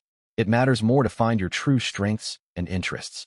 I may not excel at book learning, but I'm more than capable in other practical fields, such as— Su Qinglan raised an eyebrow in curiosity. Houchin scratched his head awkwardly and smiled. 90, 60, 92. Su Qinglan frowned in confusion. "What do these numbers stand for?" Houchin coughed lightly and lowered his voice. "It's my rough estimate of your body measurements." The tips of Su Qinglan's ears instantly turned red upon hearing those words. "You rascal, I thought it was some important data. You really are unpredictable. Your guess is almost accurate, though my bust measurement is actually 91. Houchin swallowed hard at the corrected figure. Just then, the aircraft system alert blared through the cabin speakers. "Warning! Unidentified flying creatures detected 2 kilometers ahead. Immediate evasion is required. Collision will damage the aircraft and deduct 100 durability points. Current aircraft durability, 500-inch, unidentified flying creatures." Houchin immediately checked the radar panel, which displayed 3 bright red dots dead ahead. "Did we run into nocturnal aberrant creatures that are active during daytime?" Su Qinglan's breathing grew hurried with tension. "Houchin, should we dodge them or charge straight through?" An idea suddenly occurred to Houchin as he recalled the teacher's special ability. "I have a plan. Teacher, activate your defensive barrier to wrap the entire aircraft. We won't swerve. We will crash straight into them." Sweat formed on Su Qinglan's palms out of nervousness. "Are you certain this is safe? What if my barrier cannot withstand the impact?" "It will hold." Houchin stared firmly toward the front sky. Creatures within this zone are capped at F-tier strength, classified as low-grade aberrations. Only high-level monsters could break through your A-rank innate barrier. Trust your own ability. Encouraged by Houchin, Su Qinglan fixed her gaze forward. 3 aberrant creatures flapped their wings in the distance, their eyes glowing blood red. "I have all these students and Houchin relying on me. I cannot back down." Su Qinglan steadied her breathing and slowly closed her eyes. The aircraft was merely 500 meters away from the 3 monsters, which let out shrill cries and darted toward the plane at high speed. At this critical moment, a sturdy purple barrier enveloped the entire aircraft seamlessly. Bang, bang, bang. Loud collision impacts resounded sharply. The 3 aberrant monsters shattered into fragments upon slamming against the barrier. Their broken carcasses plummeted toward the ground. A faint purple glow emanated from each corpse right after their destruction. Ding! Pilot Houchin eliminated 3 C-tier aberrant creatures via aircraft collision. Energy cores extracted from the 3 C-tier aberrations. These cores can be used to awaken innate abilities. Notice, only C-tier and higher aberrant cores support ability awakening. Higher-grade cores grant stronger innate talents. Low-grade cores only carry a slim chance of unlocking powerful abilities. As the system announcement echoed through the plane, 3 purple crystalline cores materialized floating in front of Houchin. Aberration energy cores that can unlock innate abilities? Houchin clenched the crystals tightly. His breathing quickened with excitement. So this is the condition for ability awakening, but something feels off. He glanced out the cockpit window with a puzzled expression. They were currently traveling through an F-tier region, where C-tier aberrations should not appear naturally. What was more confusing was how easily these moderately powerful creatures were destroyed by a simple aircraft collision. Logically speaking, C-tier aberrations possessed enhanced physical defense and offensive power and should not be shattered so effortlessly on impact. Still, he quickly rationalized the event. The aircraft was traveling at extremely high velocity, delivering immense kinetic force upon impact. Even a sturdy monster would not survive such a violent crash. Pushing aside his lingering doubts, Houchin focused his attention on the 3 glowing cores in his palm. With these items, 3 female members of the group would gain the chance to awaken their own superhuman talents. Su Qinglan slowly opened her eyes and regulated her breathing after the ordeal. She relaxed completely once she confirmed the monsters had been eliminated safely. She turned toward Houchin with evident worry in her tone. Is everyone unharmed after that collision? Houchin offered her a gentle smile. We are perfectly safe, thanks entirely to your protective barrier. This ability will serve as our vital aerial defense against aberrations during future flights. We truly owe you for keeping us safe today. A soft blush spread across Su Qinglan's cheeks at his sincere praise. Hardly any young man had spoken to her with such genuine gratitude before. She had always maintained a strict teaching demeanor back at school, keeping most students at a respectful distance. I was only doing my duty as a teacher. She scratched her cheek lightly with a shy, sweet smile. It was now 12 noon. Houchin had been piloting continuously for 3 hours, while constantly monitoring the radar for aberrant signatures, with no further abnormal encounters along the journey. I'll switch the plane to automatic cruise mode for a while to drink some water and eat something to restore my stamina. Houchin unfastened his cockpit seatbelt. Would you like any food or water? I can bring some over for you. Su Qinglan shook her head with a warm smile. Just bring me half a bottle of water.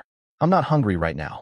As co-pilot, I need to stay vigilant watching the radar while you take a break to recover your energy. Houchin nodded in appreciation at her thoughtfulness. He resolved to let go of past grievances such as her summoning his parents and failing his coursework in college. He was not one to hold petty grudges. Houchin pushed open the cockpit door and stepped into the passenger cabin. Lin Jiao immediately walked over and handed him a bottle of water from her backpack. You've been flying for 3 whole hours. You must be exhausted. He took the water bottle, twisted open the cap, and took several gulps. The cool, fresh water soothed his parched throat and refreshed his worn body. He wiped his lips and addressed the whole group. You all must have heard the system alert earlier. I now hold 3 energy cores capable of awakening innate abilities. These opportunities are extremely scarce and will be distributed based on individual contributions instead of random selection. After careful consideration, Houchin made up his mind on the first recipient, Lin Jiao. As class monitor, she had rallied everyone, sorted out individual talents, maintained group order, and organized supply collection ever since they arrived in this apocalyptic world, making her an indispensable member of the team. His second choice was Cheng Yinyan. Houchin had observed her closely over time. She always willingly shared food and drinking water with other classmates without hoarding resources for herself, a rare and precious quality in this harsh wasteland. As he pondered over the third candidate, Lin Weiwei stood up with a haughty tone. Hey Houchin, don't I deserve one of these ability awakening chances? I was genuinely concerned when you got injured before, and I kept asking everyone about your whereabouts while you were away. No one else in this class cares about you as much as I do. She folded her arms across her chest and tilted her chin upward. Therefore, I am fully qualified to receive this opportunity. A playful smirk tugged at Houchin's lips. Very well, I can give you a shot. You once promised to fulfill one request of mine, remember? Here is my condition. A mischievous idea crossed his mind. I challenge you to squat down, raise both hands to make peace signs, stick your tongue out, and roll your eyes upward. Lin Weiwei pictured the awkward pose in her mind, her face flushing instantly. That's such a ridiculous, silly gesture. What weird request are you coming up with now? I would never do something so embarrassing. She turned her head away, biting her lip with reddened earlobes. What a shame. Houchin spread his hands and sighed.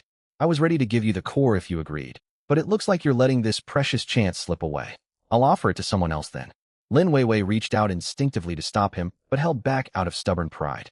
See, tier monsters are nothing special. I can defeat them by myself sooner or later. She huffed and sat back down, pouting in annoyance. Houchin cleared his throat and addressed all the female students seated in the cabin.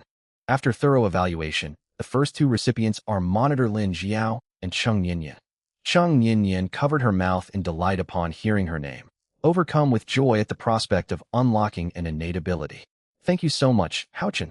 If I awaken a powerful talent, I will do everything I can to support the whole group. Cheng Yinyan had a round, soft face with a timid yet warm personality, and she was liked by every girl in the class thanks to her friendly, easygoing nature. The other students accepted her receiving the core without any complaints or jealousy. As for the third core, I will leave its allocation pending for now. Nothing is given for free in this world. Only those who dedicate themselves to the team earn the right to awaken abilities. I hope to see more proactive contributions from everyone going forward. Houchin stretched out his right hand, two purple crystalline cores floating above his open palm. Xiao, Ninian, come forward to collect your cores and begin your ability awakening.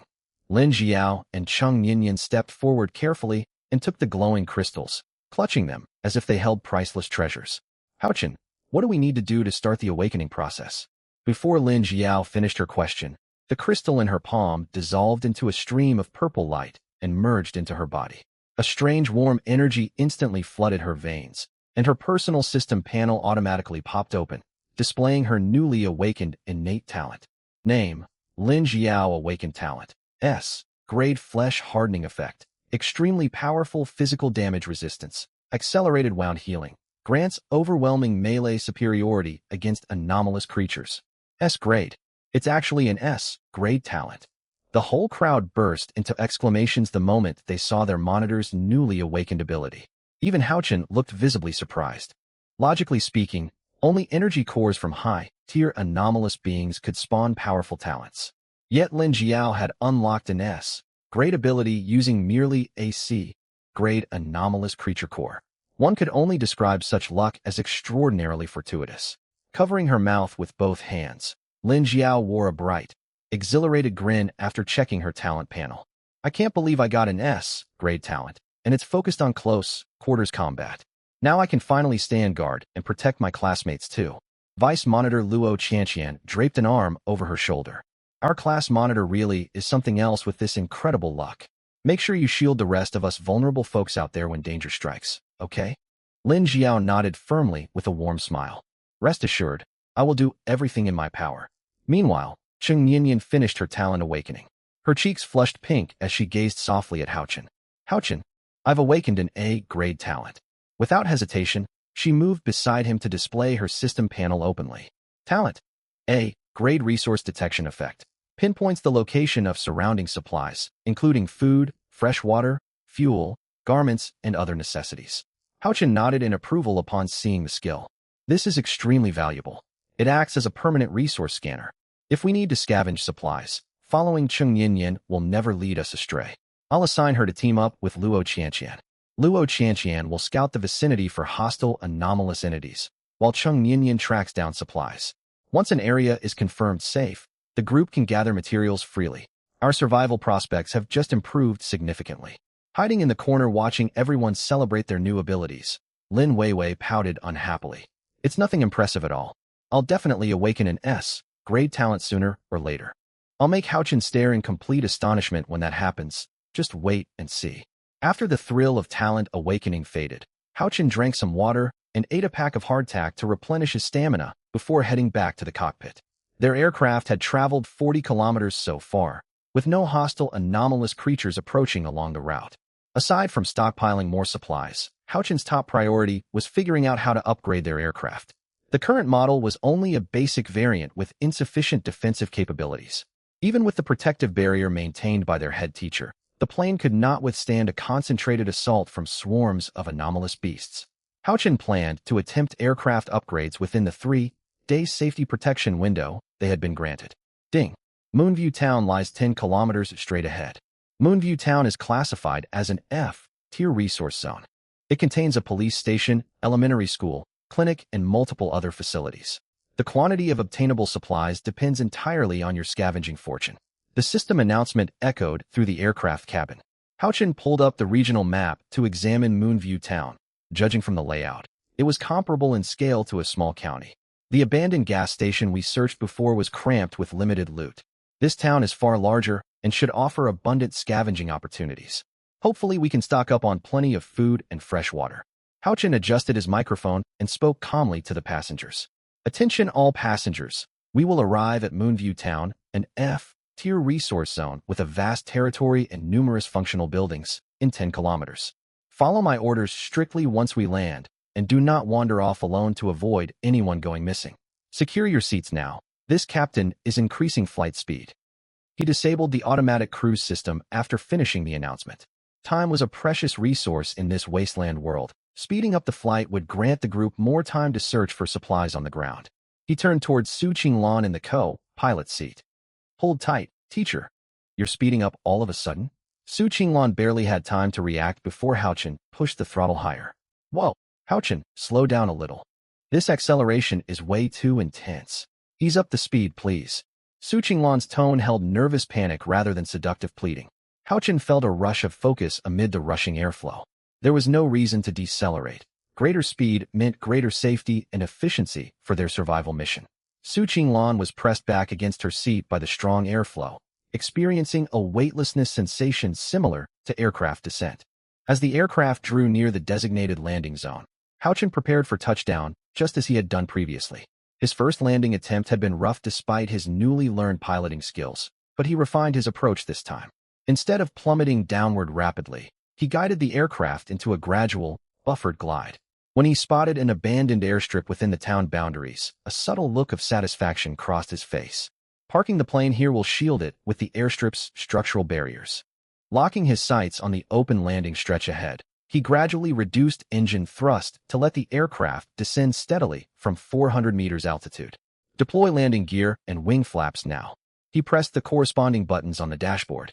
The extended flaps created extra air resistance, stabilizing the aircraft's traveling speed at 130 kilometers per hour. Brace yourselves and lower your heads, preparing for landing. Haochen shouted through the cabin microphone. When the aircraft dropped to 20 meters above ground, Haochen twisted the control stick backward gently to level the nose upward, counteracting the downward dive. The plane glided close above the ground like a large soaring bird. The aircraft's wheels made contact with the tarmac smoothly.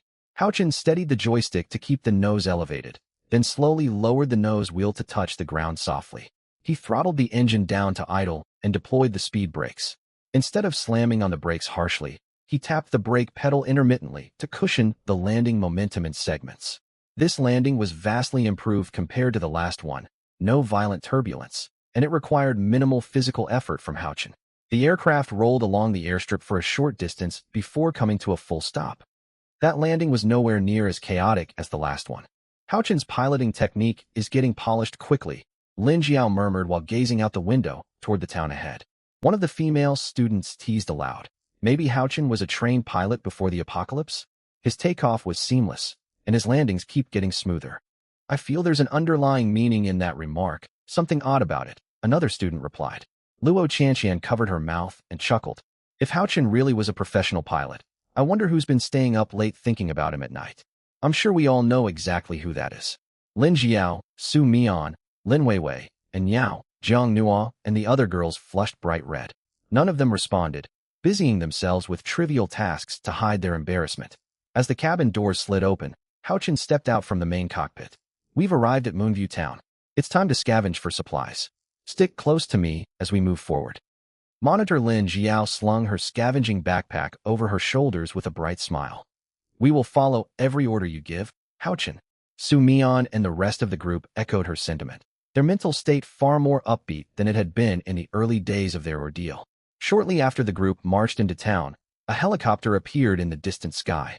Moonview Town outskirts. Haochen, Lin Jiao, and Luo Chanqian led the team at the front of the formation as the group trekked along a path toward the town perimeter. Right at the town boundary, the group spotted a locked department store. Through the glass storefront windows, rows of stock shelves filled with supplies were clearly visible inside. There's bottled water in the refrigerators, plus spicy strips, chocolate, potato chips, and other snacks on the shelves. We can only hope they haven't expired. Su Mian reported everything she observed to the group. Lin Jiao frowned at the bolted entrance. But the door is locked tight. We don't have a key. Are we supposed to break our way in? You've hit the nail on the head. Breaking in is exactly what we'll do. In this apocalyptic wasteland, no possession matters more than survival supplies. An extra bottle of water or pack of food can mean the difference between living and dying. Everyone stepped back for a moment. Haochen bent down to pick up a heavy stone from the ground. Once the students had cleared a safe distance, he weighed the rock in his palm and hurled it forcefully at the glass door. Crash! Shards of glass scattered across the pavement as the glass entrance shattered completely. Bold and straightforward method right there. Zhang Nuo clapped Haochen on the back with a grin. We have no other choice if we want food to eat, Haochen replied, then continued giving instructions. Split into several teams to search the premises. But first, Vice Monitor Luo Chanqian will patrol the surrounding area to rule out hidden threats. Houchin was about to add more rules when chaotic footsteps echoed from down the path, drawing all the young women's wary attention. 10 male college students emerged from the trail ahead, each gripping baseball bats looted from unknown locations. This place looks great, pretty large in size too, must be packed with supplies. We flew a long way just to find a viable scavenging spot. Let's keep an eye out for a material decomposer. We can break down scrap metal and mechanical parts to upgrade our helicopter later. Their conversation halted abruptly when they spotted Houchin standing in their path with his team of female classmates behind him. Some of the girls had retreated into the department store, peeking cautiously out from behind the windows. A young man wearing wire-rimmed glasses widened his eyes upon seeing the group of young women. Look at all these people here. So many healthy young women gathered together. This guy has gotten incredibly lucky out here in the wasteland. Check out the woman with the high ponytail and formal uniform beside him. She carries an imposing, graceful aura. The other female students all have fair, delicate complexions too. The 10 men stared greedily at the group, completely abandoning all sense of propriety. Houchin noticed their hostile, covetous gazes immediately. He pulled a combat dagger out of his system inventory in an instant. This department store was discovered by our group first. I suggest you search elsewhere, or we will be forced to take hostile action.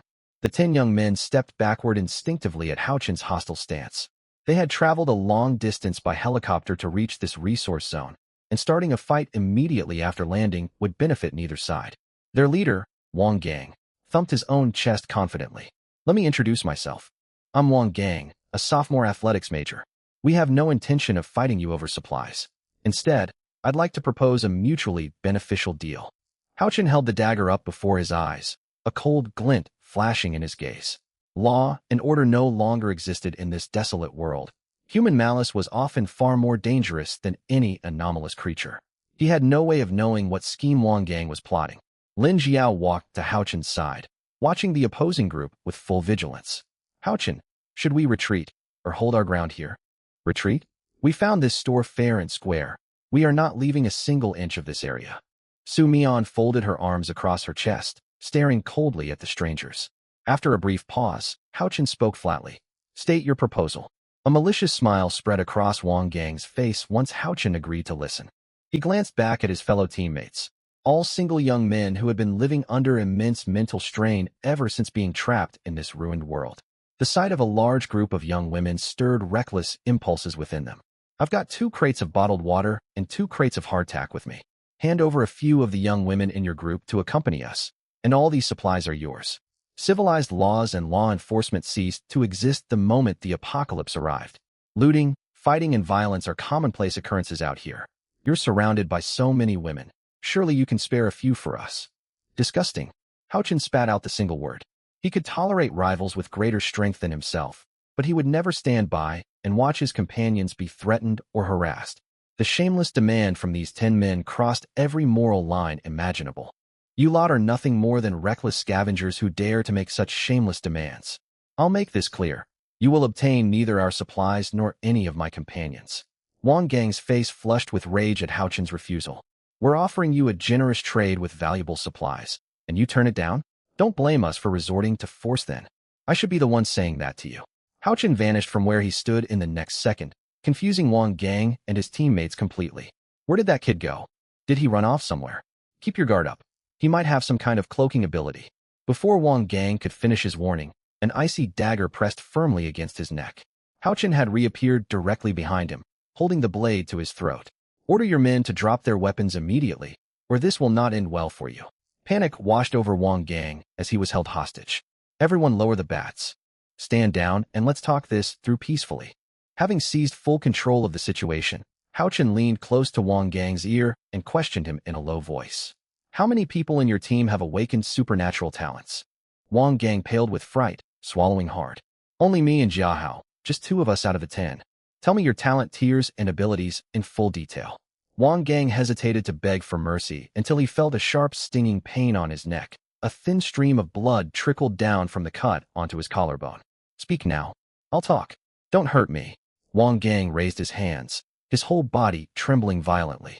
My talent is C-grade temporary replication. I can copy the function of one physical object for personal use, but the effect only lasts 5 minutes. Jiahao has an A-grade berserker talent. He feels negligible pain during combat, with drastically boosted adrenaline levels, turning him into a relentless fighting machine. Interesting ability set. Wang Gang pleaded desperately. I've told you everything about our team's powers. Can you let us leave now? We'll depart from this town at once. A cold smirk tugged at Hao Chen's lips. Release you? That can be arranged. I'm not a cruel or vicious person by nature, and I avoid unnecessary killing whenever possible. The female students behind him gasped in surprise at his words. Lin Weiwei pointed angrily toward the group of young men. These people harassed us with rude remarks. If you let them walk free, I'll never look at you the same way again. We can't let them go. They spoke disrespectfully toward all of us just now. If they leave unpunished, they will harass and harm countless other survivors wandering the wasteland. Hao Chen ignored the girl's outbursts and whispered quietly into Wang Gang's ear. But I never claimed to be an inherently good person either. With those words, he drove the dagger deep into Wang Gang's neck without hesitation. Squelch. Warm blood sprayed violently from the fatal wound. Hao Chen released his grip and Wang Gang collapsed onto the ground, his body convulsing violently as life faded away. Zhang Hua, the young man with glasses, collapsed to his knees in terror upon witnessing the killing. He actually killed him. Wang Gang is dead. The baseball bats shook violently in the remaining men's hands. Their leader was dead, leaving only Jia Hao as the sole talented fighter on their side. Worse still, their opponent possessed stealth capabilities that allowed him to strike silently without warning. We can't run away, and we can't back down either. Jia Hao spat on the ground, fury blazing in his eyes. Grab your weapons and fight back. Fueled by Jia Hao's rallying cry, the terrified young men charged forward together. Su Mian let out a cold scoff at their advance. Professional athletes? Let me see if you're capable of defeating me in combat. Su Mian burst forward at high speed the instant she finished speaking. Lin Jihao assumed a combat stance, activating her flesh-hardening talent to bolster her physical durability and raw strength. The baseball bats wielded by the attackers could not leave a single mark on her reinforced body. Two men swung their bats hard against Lin Jiao's torso, shocked to feel their weapons vibrate upon impact with her unharmed frame. What the hell is going on? She didn't flinch at all from a full, powered swing. Lin Jiao ripped the bats out of their grasps without wasting words, swinging one bat hard against the pair's waists. The wooden bat snapped cleanly on impact, and the two men crumpled to the ground clutching their injured torsos, screaming in agony. Meanwhile, Hao Chen used his stealth ability paired with swift dagger thrusts to eliminate 3 more enemies one after another. I can use this cloaking skill 5 times each day, more than enough to handle this conflict. Su Mian closed in on a white-haired attacker in an instant, landing a solid punch square into his nose before he could react. My nose. Bright blood immediately streamed from his nostrils. A furious roar erupted from Jia Hao, his eyes bloodshot and his senses dulled by his berserker talent. He swung his bat at Su Mian with vastly amplified speed. The weapon narrowly grazed her waist and slammed into the ground behind her, carving a deep indentation into the pavement and sending stone fragments flying. A shard of rock sliced open Su Mian's calf, drawing a thin trail of blood. She glanced down at the minor laceration and grimaced slightly. Just a scratch. This brute packs devastating force. Hao Chen materialized beside Jia Hao and sliced his dagger into the man's shoulder, yet Jia Hao did not make a single sound of pain. He shot his hand out and clamped a tight grip around Hao Chen's wrist. I've got you now. Hao Chen showed no sign of panic. He activated his stealth ability immediately, then put a safe distance between himself and the others.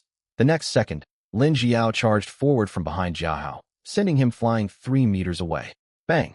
Lin Jiao said cautiously, You cannot fight a violent opponent one-on-one. We must target their vital points.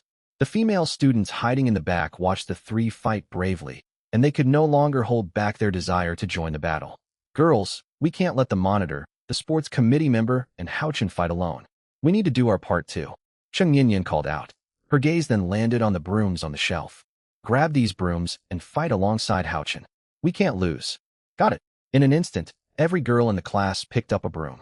Even Lin Weiwei, whose face had been pale with fear, steeled herself. These reckless young men. Watch out for all of us. Girls charge. The female students surged forward all at once. Whenever they spotted one of the men crumpled on the ground, they stepped forward to strike at them. Stop. Please stop. Serves you right for being arrogant and making rude remarks. 5 or 6 girls took turns attacking, leaving the men no chance to recover. The men's faces were bruised and battered, their bodies covered in painful marks. Some curled up on the ground, groaning in agony. Chaos engulfed the space. Hao Chen and Lin Jiao focused on dealing with Jiao Hao, while Su Mian handled the rest of the opponents nearby. She darted swiftly until she stood before several young men. She threw one heavy punch, then followed up with another in the blink of an eye. They could not lay a hand on her at all. Think you can catch me? The line of boys hoping to keep up with me stretches all the way to Paris. Do any of you stand a chance? Su Mian lifted her leg and kicked one man hard in the stomach. The man clutched his midsection, tears spilling from his eyes. Sharp pain shot through his ribs and abdomen. I never imagined a girl could possess such strength. The young man with glasses slumped onto the ground, barely able to speak. Why did we ever provoke them? These girls are absolutely fierce. At that moment, more than a dozen girls armed with brooms marched up to him. Lin Weiwei took the lead, tilting her chin up with a confident look. Staring at the angry crowd surrounding him, the young man held his breath, frozen with terror. Lin Weiwei wrinkled her nose in disgust. How pathetic. You call yourselves athletes? I see no sign of discipline at all. Lin Weiwei wasted no more words. Girls, move in. As she watched the brooms raised high above her, the young man stared on in despair. Some time later, 10 men lay motionless on the ground. Hao Chen stepped forward to check their breathing. Only after confirming that all opponents had been subdued did he relax. The immediate threat is gone. Everyone can rest easy now. Lin Weiwei lifted her head and spoke proudly. They don't stand a chance against us. Even if more showed up, I could take every last one down. Su Mian nodded in agreement. That's the truth. They can't even touch me. Whenever they try to chase me, I slip away. The second they let their guard down, I circle around and strike from behind. We're simply outmatching them. Zhang Nuo raised an eyebrow and said 4 words. I get what you mean. With the crisis over, Su Qinglan let out a relieved breath. She had also fought alongside everyone. Her shielding ability could wrap protective barriers around others. When Lin Weiwei and the others nearly got hit by baseball bats, she quickly deployed barriers to block the fatal blows. Lin Jiao pressed a hand to her chest, steadying her racing heart. Thankfully, Hao Chen created an opening. Without his stealth ability to distract them, we wouldn't have won so easily. Head teacher Su Qinglan nodded. Exactly. That student Wang Gang has the copy talent. If he had replicated powerful weapons, the danger would have far exceeded baseball bats. Cheng Yinyan looked toward Hao Chen with growing admiration. His decisive actions and bravery during the fight had left a deep impression on her. I honestly thought Hao Chen might let them go earlier. I didn't expect such a sudden turnaround. They must have been completely stunned, haha. Cheng Yinyan laughed softly, her tone gentle. Flustered by everyone's praise, Hao Chen scratched the back of his head. Now that the danger has passed, let's search for supplies. We will likely stay here for a day or two until we gather everything usable before moving on. Cheng Yinyan nodded and stepped close to Hao Chen. Where should we look first? I can sense supplies and lead the way. Her words sparked chatter among the girls. We definitely need clothes first. We're still wearing staff uniforms. Many of these don't fit well. Let's find a clothing store and stock up. Nice plan. Maybe we can also find other useful supplies while we're there. You're always thinking of extra things. Su Qinglan coughed lightly to get everyone's attention. Quiet down, everyone. Hao Chen has given us our next task. So let's not waste time. Try not to wander too far apart and stay in contact. We'll head to find clothes first. Cheng Yinyan nodded. She activated her talent, and faint ripples spread beneath her feet. I've located it. Cheng Yinyan pointed toward a street not far away. Go straight from here, turn right, then continue 200 meters. There's a clothing store. She turned to face the group. Follow me, I'll lead us there. And Yao's eyes lit up. Finally, new clothes. I hope I can find something that fits perfectly, not too loose or tight. Let's go? I wonder what nice outfits the shop has. A bright smile spread across Lin Weiwei's face. The group followed Cheng Yinyan forward. Hao Chen brought up the rear of the formation. He glanced back at the motionless figures on the ground. This is our first large-scale open battle. We have to help more of the girls awaken their talents. Without special abilities, they remain ordinary civilians. Hao Chen recalled the things the sports students had shouted earlier. They had shown no restraint, shouting endless rude remarks. They even tried to trade a few boxes of water and biscuits to get their way. Hao Chen could understand the desperation of survival, yet their behavior disgusted him. These girls are under my protection. No one will be allowed to harm a single one of them. He swept the sharp look from his eyes and hurried to catch up with the team. As they walked, Hao Chen noticed something noteworthy. A line of text appeared on the map within his system panel, marked by a small yellow dot. Wang Gang's helicopter. Host may disassemble and utilize components. Reading the message, Hao Chen nodded slightly. It seems defeating the helicopter's owner gives me access to its parts. But his aircraft is a helicopter, while I have a civilian airliner. I wonder if any parts are compatible. He swiped the panel closed. Following Chung Yinyan's guidance, the group soon arrived at the clothing store. Just like the department store, its doors were locked. This posed little trouble. They broke the lock using stones and entered the shop without further delay. The moment Lin Weiwei stepped inside, she spotted a cute dress immediately. Great. It's a Kuromi dress, exactly the style I love. Wow, look at this swimsuit. It would suit you really well, monitor. Su Mian walked over grinning, holding up the swimsuit. Lin Jiao's cheeks flushed, and she waved her hands. We're picking daily clothes, why bring that over? It's far too revealing. I'd be too self-conscious to wear it. What's the worry? You'd look fantastic in it. Su Mian pushed the swimsuit into her hands. Don't worry, everything here is free for us to take. Luo Qianqian giggled. Saying you're treating everyone when we're collecting abandoned goods is hilarious. The female students browsed carefully, selecting clothing, undergarments and swimwear, taking turns trying items on in the changing rooms. Chung Yinyan, however, did not immediately look for clothes for herself. Instead, she examined the men's section. I wonder if Haochen prefers long pants or shorts. Does he like black or white? She rested a finger on her chin, deep in thought. I'll pick out a little of everything. Hopefully he'll like them. Chung Yinyan picked up a black shirt, neatly folded it, and placed it into a shopping bag. She turned back toward the shop entrance and locked eyes with Haochen. When Haochen glanced into the store, he saw Chung Yinyan staring at him and waved in greeting. Chung Yinyan's heart skipped a beat, and she quickly turned her head away. Her cheeks flushed, and her breathing quickened. How had she never noticed such an outstanding boy before? He was thoughtful, reliable, and responsible. Though Haochen's grades at school were not outstanding, his integrity shone through. It was only natural that many girls began to notice him after enduring life or death danger together. In desperate times, calmness and reliability became the most valuable qualities in a person. While the girls tried on clothing, Haochen scanned the surrounding area. This town is quite large. There are far more supplies to collect than we first thought. But greater rewards always come with greater risk. If the supernatural creatures here at night are more dangerous than those at the abandoned gas station, we cannot stay overnight. We are still within the second day of the safety period, so things should stay relatively stable. Still, we must watch out for supernatural beings as well as other surviving groups. Just as Haochen finished his thoughts, Chung Yinyan walked over with a sweet smile, dimples showing on her cheeks. Haochen, I didn't know your clothing sizes, so I picked out a few things for you. I hope you like them. Chung Yinyan held out the neatly packed bag. Haochen took it and saw men's shirts, casual shorts, and brand new packaged underwear inside. Thank you so much, Yinyan. I plan to pick clothes for myself once everyone finished shopping. This saves me the trouble. Seeing Haochen happily accept the gift, Chung Yinyan rested her hands behind her back and smiled brightly. It's the least I can do. You gave me the chance to awaken my talent, and you saved all of us, including me. Being able to help you is my pleasure. Haochen watched her flushed face and listened to her shy tone. He had a faint idea of how she felt, but chose not to mention it, simply smiling and nodding. By the way, Haochen, what's our next plan? Where will we explore after this? Her question made Haochen firm up his arrangements.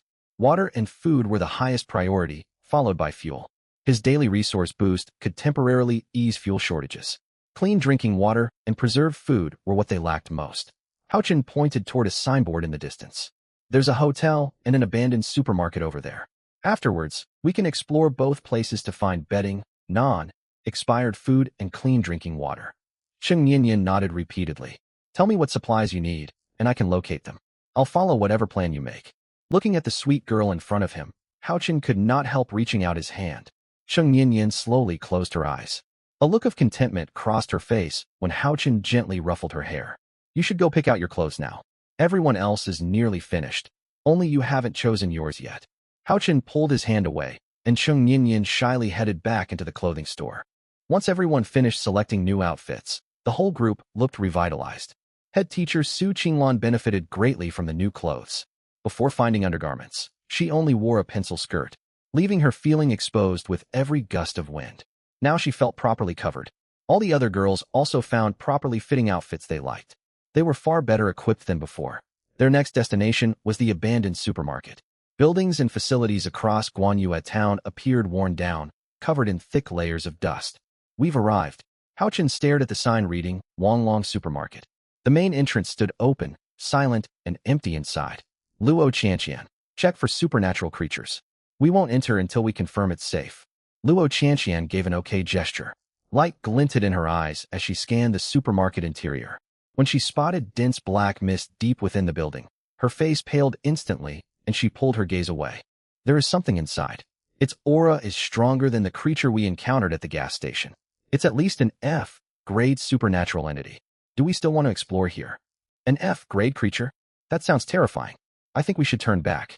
Apart from the monitor who can withstand attacks and Houchin's stealth ability, most of us lack combat strength. We have no reliable way to defeat such a monster. Look at the supermarket itself. Someone gestured toward the nearest shelf. Everything is coated in dust. Many food packages are torn open. Even if supplies remain, they are likely expired, moldy, or contaminated by rodents. Her comment won unanimous agreement among the girls. Houchin also nodded. He had used his stealth ability 4 times during the earlier fight, leaving only one final charge as an emergency reserve. Facing an F-grade supernatural creature with only one stealth use was far too risky. We'll skip this supermarket for now. Luo Qianqian, check the hotel opposite. If the supernatural aura there is weak or only F-grade, we can attempt to search it. Leave it to me. Luo Qianqian patted her chest and turned her gaze toward the hotel across from the supermarket. After scanning the building, she spoke again. There is a faint supernatural presence inside the hotel, but it's weak. A single person should be able to handle it. Hearing this, Lin Weiwei formed a plan in her mind. If she defeated the creature alone and relieved everyone's worries, perhaps Houchin would give her a chance to awaken a talent. Once she gained a powerful ability, Houchin would surely recognize her strength. Perfect. Time for me to show everyone what I can do. Lin Weiwei gripped her baseball bat, a smirk forming on her lips. After listening to Luo Qianqian's report, Houchin gave instructions. All right, we'll start searching from the first floor, then move up to the second and third floors one level at a time. Collect any bedding, toiletries, towels, and daily necessities we can find to improve our supplies. Houchin continued, follow me inside. Don't wander far. Everyone stays on the first floor initially, and we'll move upstairs as a group. Houchin walked into the hotel first and searched the reception desk, while the rest of the group checked the guest rooms. Lin Weiwei, however, slipped quietly toward the staircase corridor. No one's paying attention now. I'll take down this monster by myself. I'll prove my strength to Houchin. Creak. Lin Weiwei gently pushed open the wooden corridor door and walked toward the stairs. Second floor. Lin Weiwei stepped cautiously onto the second floor landing. She poked her head out and looked around the empty hallway. Where is the creature? Luo Qianqian said it's here, but she didn't tell me the exact location. I'll have to search. Holding her baseball bat, Lin Weiwei walked slowly along the quiet corridor. The oppressive silence made her tremble slightly. It's definitely intimidating. It feels like an abandoned ghost town.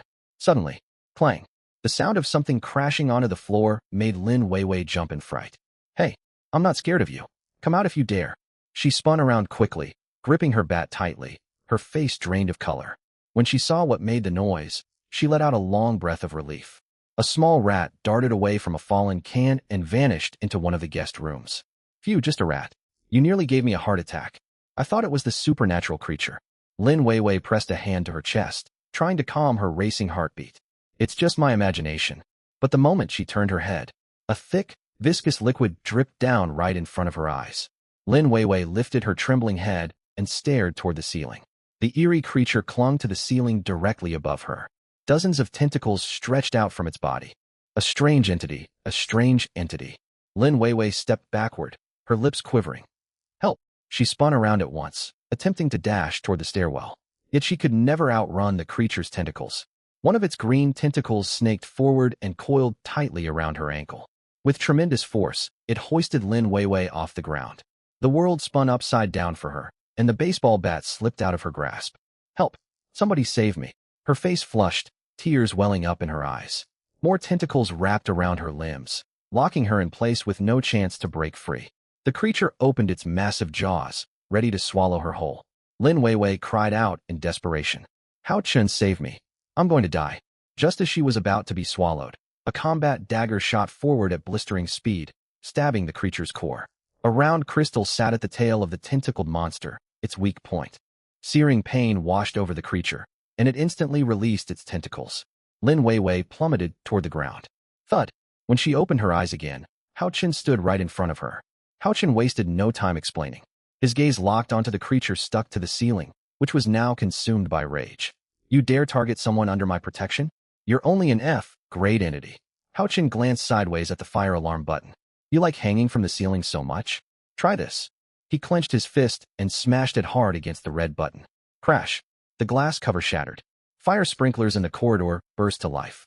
High pressure water surged down from the ceiling like a torrential downpour. The second the water touched the strange creature, its body began to disintegrate. Globs of mucus splattered onto the two of them. Once thoroughly soaked, the creature's aura faded away completely. Finally dealt with it. Hao Chun let out a sigh of relief and looked down at Lin Weiwei in his arms. The monster's mucus carried corrosive properties. Where it touched Lin Weiwei's skirt, the fabric started to erode. Hao Qin watched the stockings on her legs slowly dissolve alongside her clothes. At that moment, Lin Weiwei regained consciousness after her brief blackout. Realizing she was alive, joy flooded her face. I survived. I actually survived. A smile tugged at her lips, as if she had been granted a new lease on life. When she saw who had saved her, her eyes turned red, though she held back her emotions. Thank you. Lin Weiwei looked away, speaking quietly. Hao Qin set her down gently. If Suyu hadn't told me you headed toward the staircase alone, I wouldn't have known you wandered off on your own. Don't go off by yourself next time. Without an awakened talent, you're vulnerable. If I hadn't used my stealth ability to observe and find its weakness, I wouldn't have rescued you so easily. Lin Weiwei pouted. I just wanted to prove myself. I thought I could handle a mere F-grade monster. That's just what you thought. What would have happened if I hadn't arrived? Think carefully. Scolded by Hao Chun, Lin Weiwei lowered her head and acknowledged her mistake. All right, I get it, okay. Relieved that she understood, Hao Chun spoke again. Now that the threat is eliminated, let's start searching the second floor. The others will meet us here soon. We'll look for usable supplies.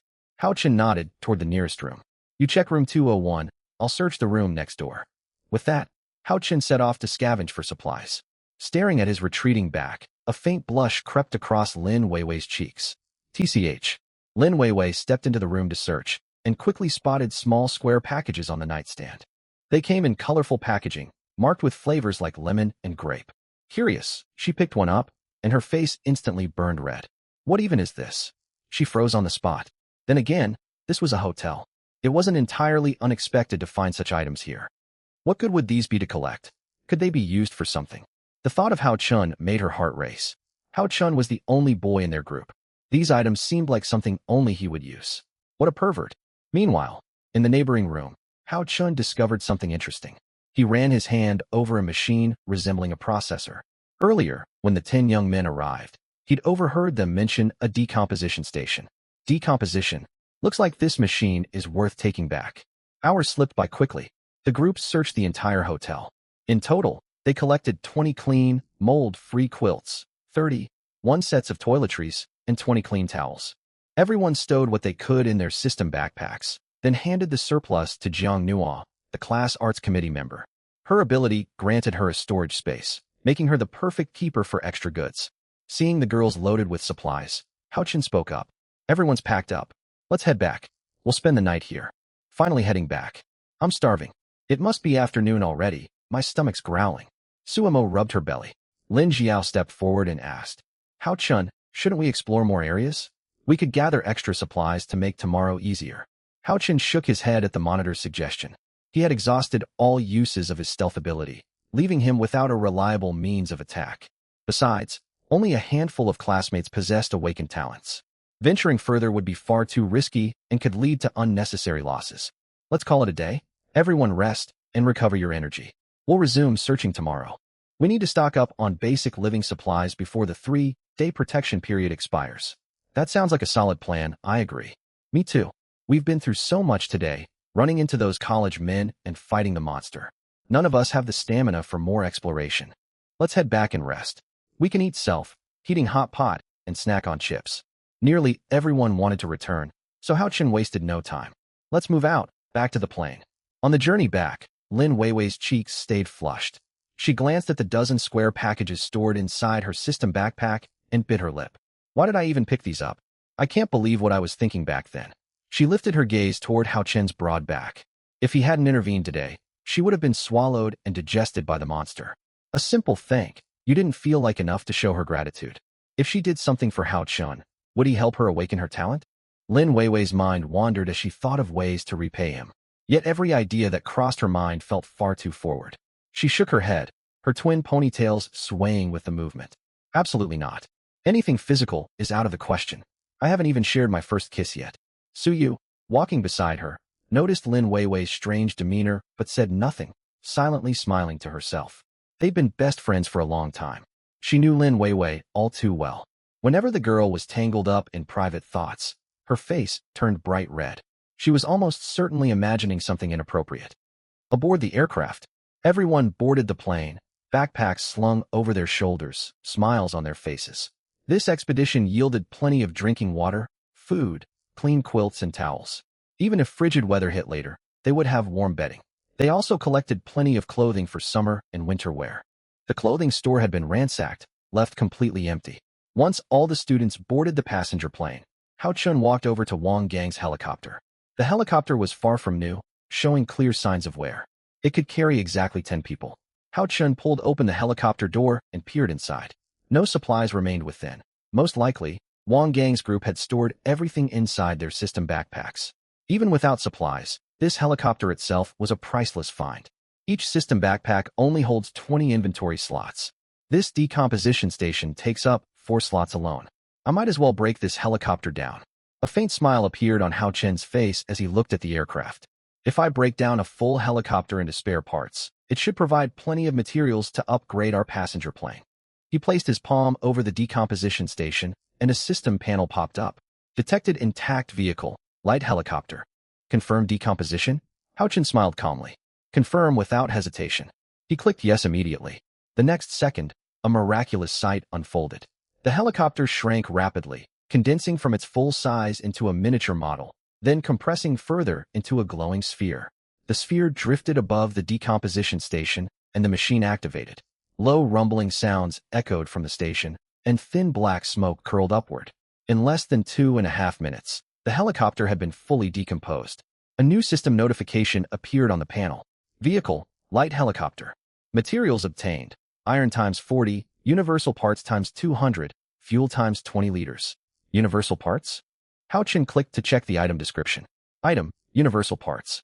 Function, parts used to upgrade flying vehicles, can improve the whole aircraft or individual components.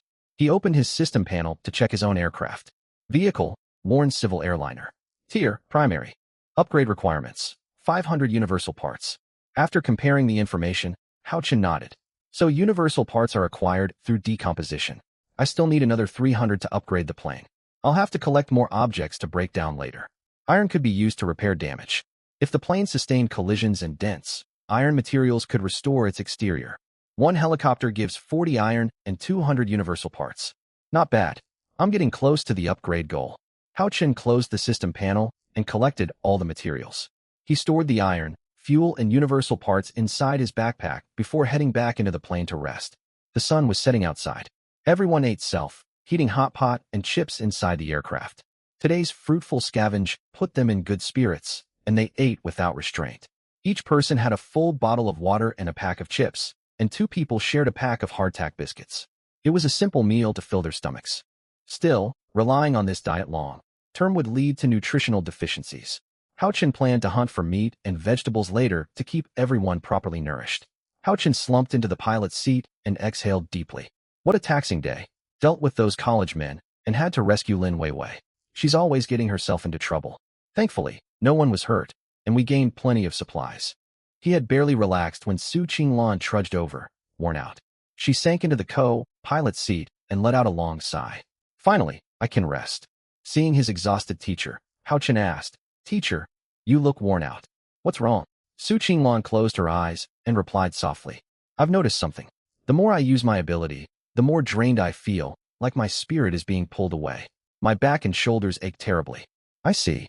Hao Chen stood up and walked behind Su Qinglan. Su Qinglan turned her head to look at him. What are you planning to do? Hao Chen rested his hands gently on her shoulders. Teacher, you've probably wondered why I failed so many university courses. I have actually. What? Hao Chen smiled. There was a massage parlor near our university that opened not long ago. It was always packed, largely thanks to me. My massage techniques left every customer feeling relaxed. Many even bought annual memberships just to book sessions with me. I earned 1,800 yuan a day working there. With that kind of income, it's easy to see why I couldn't focus on studying. Before Su Qinglan could respond, Hao Chun began the massage. Firm yet gentle pressure spread across her shoulders. Su Qinglan felt tight, blocked muscles gradually loosen. She couldn't help sighing in relief. That feels incredible, Hao Chun. Your technique is amazing. Su Qinglan closed her eyes, her expression soft with relaxation. Next, I'll work on your lower back and hip acupoints. The waist? Won't this feel awkward? The others are just outside. Su Qinglan opened her eyes, cheeks flushing. Teacher, there's nothing awkward about this. This is proper therapeutic acupressure, not inappropriate harassment. After hearing his explanation, Su Qinglan nodded. That's true. Which spot will you work on? Hao Chun placed his hands on her waist, where it met her hips, and gently lifted the hem of her top. Hao Chun, wait, that's not appropriate. Hao Chun pointed to the area where her waist and hips connected. This is the Huantiao acupoint, GB30. Many people overlook this spot. It sits on the outer hip, at the bony protrusion when you flex your hips. Lower back soreness often leads to tight hips. Massaging this point creates a soothing sensation that travels all the way down your legs. It's extremely effective for releasing tension. Trust me, I'll control my strength carefully. As Hao Chun's hands pressed gently against her waist, Su Qinglan's face turned bright red. She bit her lip, her eyes growing misty. Please, go easy. I'm afraid I'll make noises. Don't worry, teacher. Hao Chun pressed carefully into the soft hollow of her waist. Su Qinglan had a defined waist with 2 natural indentations above her hips, a feature few people possessed. A deep sense of comfort washed over her. She leaned her head back, overcome with relief. Outside, the students heard soft sounds drifting from the cockpit. Did anyone else hear that? It sounded like someone sighing in relief. Suemo lifted her head and glanced around. I heard it too. It sounded like Teacher Su. That noise sounds strange. I saw her walk into the cockpit and shut the door a moment ago. This comment caught everyone's attention. Something odd is going on. Suemo stood up and walked toward the cockpit. The closer she got, the clearer the sounds of comfort from the teacher became. It really is her. Suemo turned back to the group, eyes wide with curiosity. Seriously? What's happening inside? Why is Teacher Su making those sounds? Could Hao Chun be doing something inappropriate with her? This is shocking. Will the teacher lose her teaching position? The group crowded over, peering through the small cockpit window. They watched Hao Chun standing behind the teacher, working on her back. Hao Chun's therapeutic skills proved excellent. Within 3 minutes, Su Qinglan's stiff shoulders and aching waist felt as smooth and flexible as well-oiled hinges. We're done. She stretched her body. That was wonderful. I believe you now when you say your massage work earned you 1,800 yuan a day. Every word carried clearly to the listening students outside. Wonderful. Massage work? 1,800 yuan a day? No way. Everyone's eyes widened, faint pink tints rising on their cheeks. Su Qinglan stood up and stretched once more. I'm going to the restroom. I'll be right back. As she turned to exit, all the students quickly scrambled back to their seats, pretending nothing had happened. When Su Qinglan opened the door, she noticed the odd atmosphere. Why are all of your faces red? The air conditioning is running. It's not hot in here. Lin Jiao and the others avoided her gaze. Every single one of them bore flushed cheeks. Right at that moment, continuous beeping alarms echoed. Hao Chun turned sharply toward the radar on the dashboard. 2 flying objects were rapidly approaching from a distance behind them. Hao Chun's gaze was locked firmly on the radar screen. 2 flying objects were closing in from directly behind his aircraft, with his plane marked as the central reference point on the display. Hostiles are approaching us. They'll arrive in a very short time. Hao Chun spoke in a grave tone. The tense, subdued atmosphere among the group vanished the instant his words sank in. Su Qinglan frowned deeply. Are more survivors heading our way? Hao Chun gave a confirming nod. Su Mian, the sports committee member, rubbed her knuckles together, a combative glint flashing across her face. More people coming? We'll beat them back soundly. We outnumber them. What do we have to fear? Exactly. We've got Monitor Hao Chun and our head teacher backing us up, plus actual weapons in our hands now. If they dare attack, we'll fight back without hesitation. The other girls echoed fiercely, devoid of any trace of fear. Hao Chun was not opposed to fighting, but a distress signal suddenly crackled through the main cockpit radio. Static, static. This is Flight D311. Do any survivors occupy the airspace ahead? We request immediate assistance. Over. Wails of women and crying children mixed into the noisy transmission. Suemo, we've exposed our coordinates broadcasting for help. If there really are survivors up ahead, they could kill us without a second thought. No one can be trusted in this apocalypse. Aunt Wang, we have no other options left now. We either seize control of our own fate or take this risky gamble. The choice is yours to make. Hao Chen lifted his head after listening to the distress call and turned toward the group. It seems they're being hunted down. Luo Qianqian's face twisted with worry. Should we rescue them or leave them to their fate? Her question threw everyone into silent contemplation. Hao Chen answered without the slightest hesitation. We leave them. The two short words drew every pair of eyes toward him at once, including Lin Jiao's. We have no obligation to get dragged into their predicament. Their pursuit crisis is none of our concern. Our top priority is securing our own safety right now. There is zero benefit to risking our lives for complete strangers who are not worth the danger. Lin Jiao nodded in agreement. That makes sense. The 10 athletic students we crossed paths with earlier are perfect proof. We cannot trust outside survivors. The only people we can trust with our lives are each other. Right after Lin Jiao finished speaking, the radio blared once more. Radar picks up a blip ahead. Are there survivors stationed near Moonview Town? Respond immediately. Over. Hao Chen still had no intention of replying. He wanted to minimize trouble and unnecessary conflicts to steadily grow stronger. Picking fights recklessly when his overall strength was insufficient would only spell disaster. His aircraft carried only female classmates. If he were injured or killed mid-flight, none of the girls could pilot the plane or make an emergency escape. Hao Chen reached to shut off the radio receiver when another urgent voice cut through the static.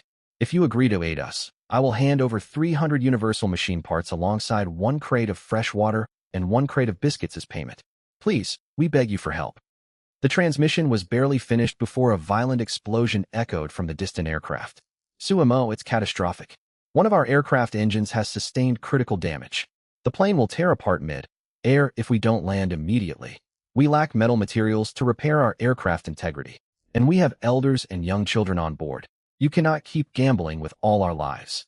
Panic shouts flooded the radio channel. From Hao Chen's cockpit, he could clearly track the 2 aircraft drawing nearer by the second. Lin Weiwei pressed her face against the cabin window, staring out into the sky. Look, those planes are heading straight for our location. 2 small civilian jetliners streaked across the sky. The engine mounted on Sumo's aircraft billowed thick black smoke, and the entire airframe shook violently with unstable turbulence. The pursuing aircraft behind her accelerated relentlessly to close the gap. With no viable alternatives, Sumo was forced to execute an emergency landing onto the airport runway. It was exactly 6 o'clock in the evening, the official no-fly curfew hour. Neither group exited their aircraft to loot or fight after landing. Both sides stayed sealed inside their respective planes with unspoken mutual understanding. Everyone knew the deadly rule. Leaving the aircraft after curfew would draw the attention of swarms of supernatural aberrant creatures roaming the outdoors. Sumo was a third-year university student. Her aircraft carried a group of elderly civilians and small children, paired with just a handful of young adults around her age. As the sole person on board qualified to operate the aircraft, the full burden of survival rested entirely on her shoulders. The youngest passenger was merely 7 years old, while the eldest was a 60-year-old senior citizen.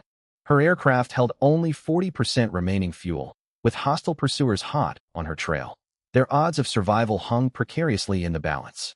Multiple girls crowded at the cabin windows, observing the scene unfolding outside. Good heavens, their engine is spewing thick black smoke. It'll blow up for certain if they don't fix it fast. Stop talking about it. It's terrifying just to imagine it. I don't want a massive explosion jolting us awake in the middle of the night. It would give me a heart attack for sure. Putting that aside for now, look at the chasing jet. Its fuselage is pristine with zero corrosion. Why are they relentlessly hunting this group down? Simple law of the jungle. Hao Chen walked over to gaze at the 2 distant aircraft. He continued his explanation calmly. I picked up their radio chatter earlier. The cries of children and anxious elders from their cabin make it obvious they have almost no combat capability.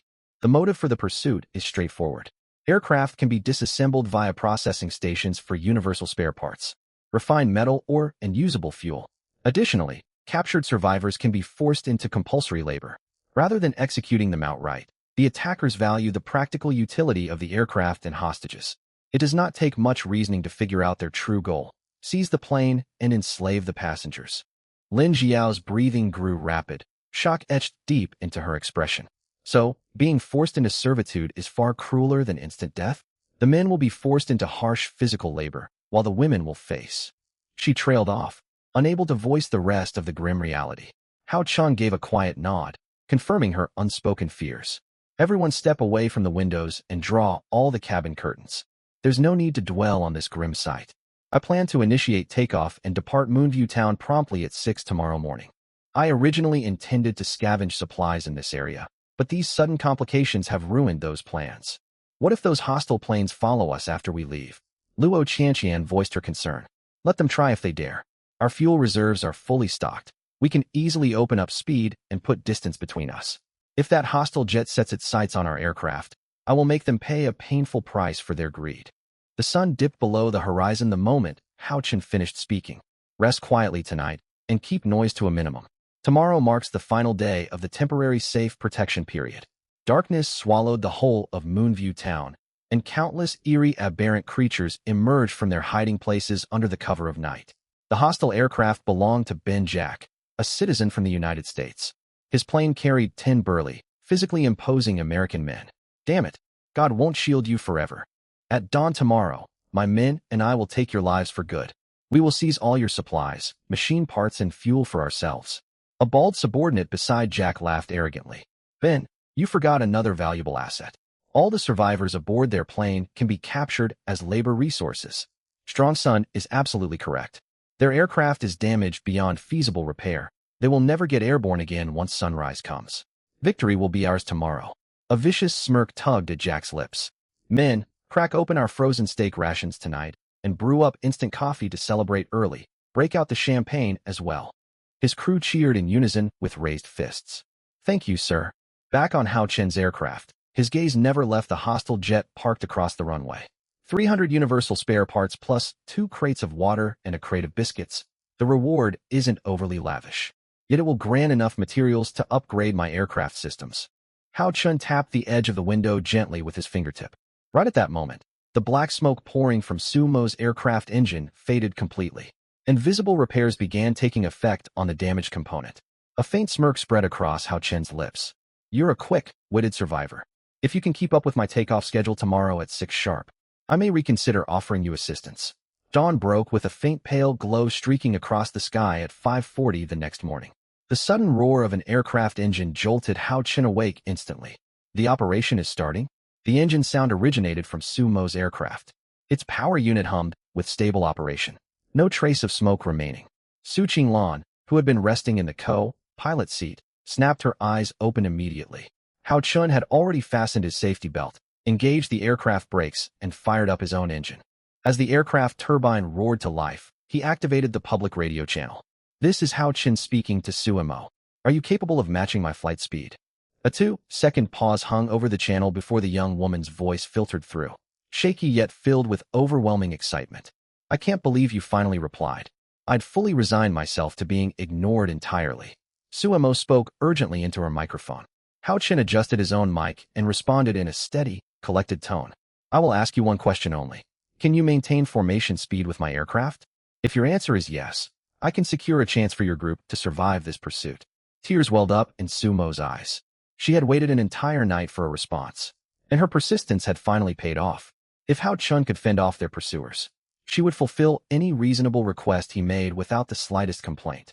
So long as every passenger on her plane survived, I can keep up. The engine is fully restored, and our remaining fuel supports a 200-kilometer flight range. Every elder and child has their safety belts secured. What are your terms on your end? Hao Chen cut the radio connection without replying to her inquiry. He pushed the throttle lever fully forward, and the aircraft propellers unleashed a deafening howl as they sliced through the surrounding air. Simultaneously, the cabin door on Jack's aircraft slammed open violently. 10 burly men sprinted out and formed a fan-shaped encirclement along both sides of the runway. Jack stood at the front holding a megaphone, shouting in broken Chinese. Do not attempt takeoff. Your fuel, spare parts, and every person on those planes now belong to us. Resist, and you will be eliminated without mercy. Hao Chen paid him no mind, his full attention fixed on Sumo's aircraft accelerating down the runway. He switched to the internal cabin communication system and broadcast to all passengers. Brace yourselves tightly. We are commencing takeoff now. The announcement roused all the girls resting inside the cabin from sleep. What time is it? The sky has barely brightened. Wait a minute. Those men are charging straight toward us. Damn it, they're closing in fast. Hao Chen lift off immediately. Hao Chen slammed the throttle to maximum output. The nose of his worn jet tilted upward with thunderous engine roars, lifting 3 meters off the runway before Jack's men could close the distance. The aircraft climbed steadily to 5 meters, then 10 meters into the air. Sumo's plane followed closely behind, the 2 civilian jets soaring side by side into the pale gray morning sky. Jack smashed his megaphone against the aircraft fuselage in a fit of rage and slammed his fist hard into the cabin door. Damn them. Start the engines. We're going after them. Hao Chen glanced down at his radar display and wore a faint confident grin. This is the final day of the safe window. Whether I can upgrade my aircraft hinges entirely on this confrontation. Once the plane stabilized at cruising altitude, Su Qinglan unfastened her seatbelt. I'll go brief the other girls on the current situation. Focus fully on piloting the aircraft. Hao Chen responded with a quick OK hand gesture. The aircraft had reached an altitude of 1,200 meters, with Sumo's jet flying a mere 500 meters behind his own, maintaining tight formation. This girl is sticking remarkably close. Her will to survive is exceptionally strong. Hao Chen activated the automatic cruise flight function, and the translucent system interface materialized before his eyes. Let me check what daily ability I've drawn today. Daily ability draw complete.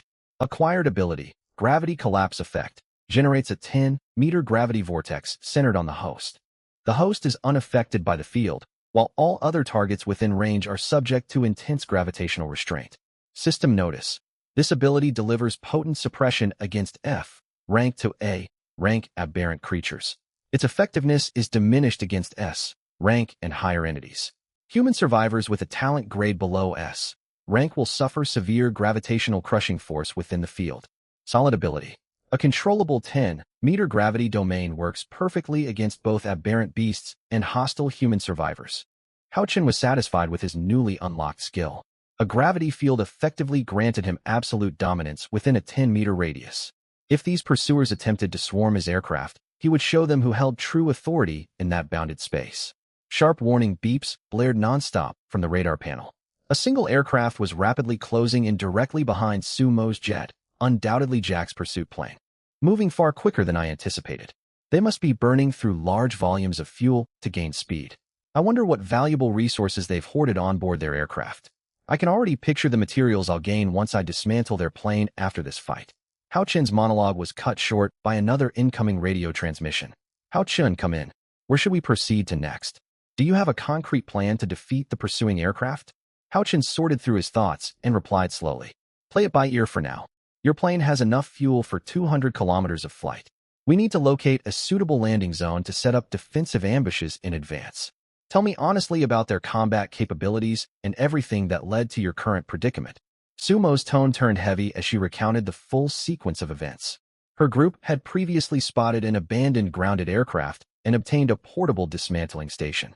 They planned to break down the empty plane to harvest supplies before leaving the area safely. Shortly after finishing the disassembly process, Jack and his crew spotted them. Upon noticing her passengers consisted only of vulnerable elders and children, the hostile group resolved to hunt and seize their aircraft. They had fled non-stop until reaching Moonview Town, where they had crossed paths with Hao Chen's group. Hao Chen listened to her recount without surprise. Every detail aligned with his initial deductions. I surmised as much from the sounds coming through your radio. Children crying and anxious elderly passengers on your aircraft. Sumo wiped the tears from her cheeks. If you manage to get us out of this danger, I will fulfill any reasonable obligation to repay your kindness without complaint. I will trade our stored materials or render any form of service you require to settle this debt. Hao Chen raised an eyebrow slightly. Humanity had adapted frighteningly fast to this global aircraft survival apocalypse. People were willing to offer all manner of compensation just to secure protection from stronger survivors. In this dog-eat-dog wasteland, weaker survivors had to prove their worth to cling to powerful allies. If you lacked combat power, you had to provide other forms of value to earn safe passage, and Sumo clearly understood this harsh rule. That said, Hao Chen had no intention of exploiting her vulnerable position for personal gain. The resources he sought were far more valuable than personal favors. Quit thinking along those lines. I am not some desperate man driven by base impulses. Personal intimacy ought to be reserved for people you genuinely care for, not bargained away as repayment for rescue.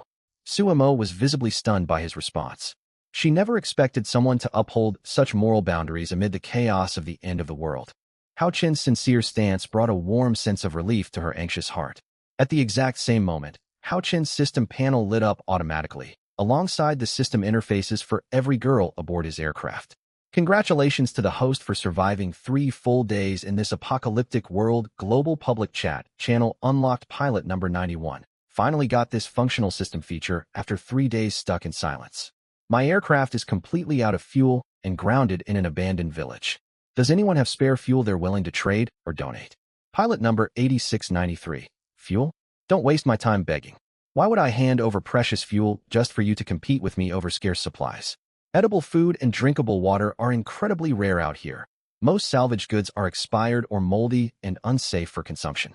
My aircraft only holds 35% fuel reserves right now. Pilot number 964. Selling surplus fuel via trade.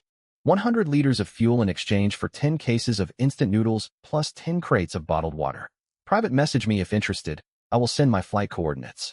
Pilot number 2568. I don't have large stockpiles of food and water for trade. I am a female university student with practical survival skills. I can provide long-term cooperative assistance in exchange for 100 liters of fuel. Message me privately, and I will navigate my plane to your coordinates to discuss cooperation details. Pilot number 996. This world has really turned ruthless overnight. I need to stockpile more essential supplies to secure reliable cooperative support from other survivors when needed.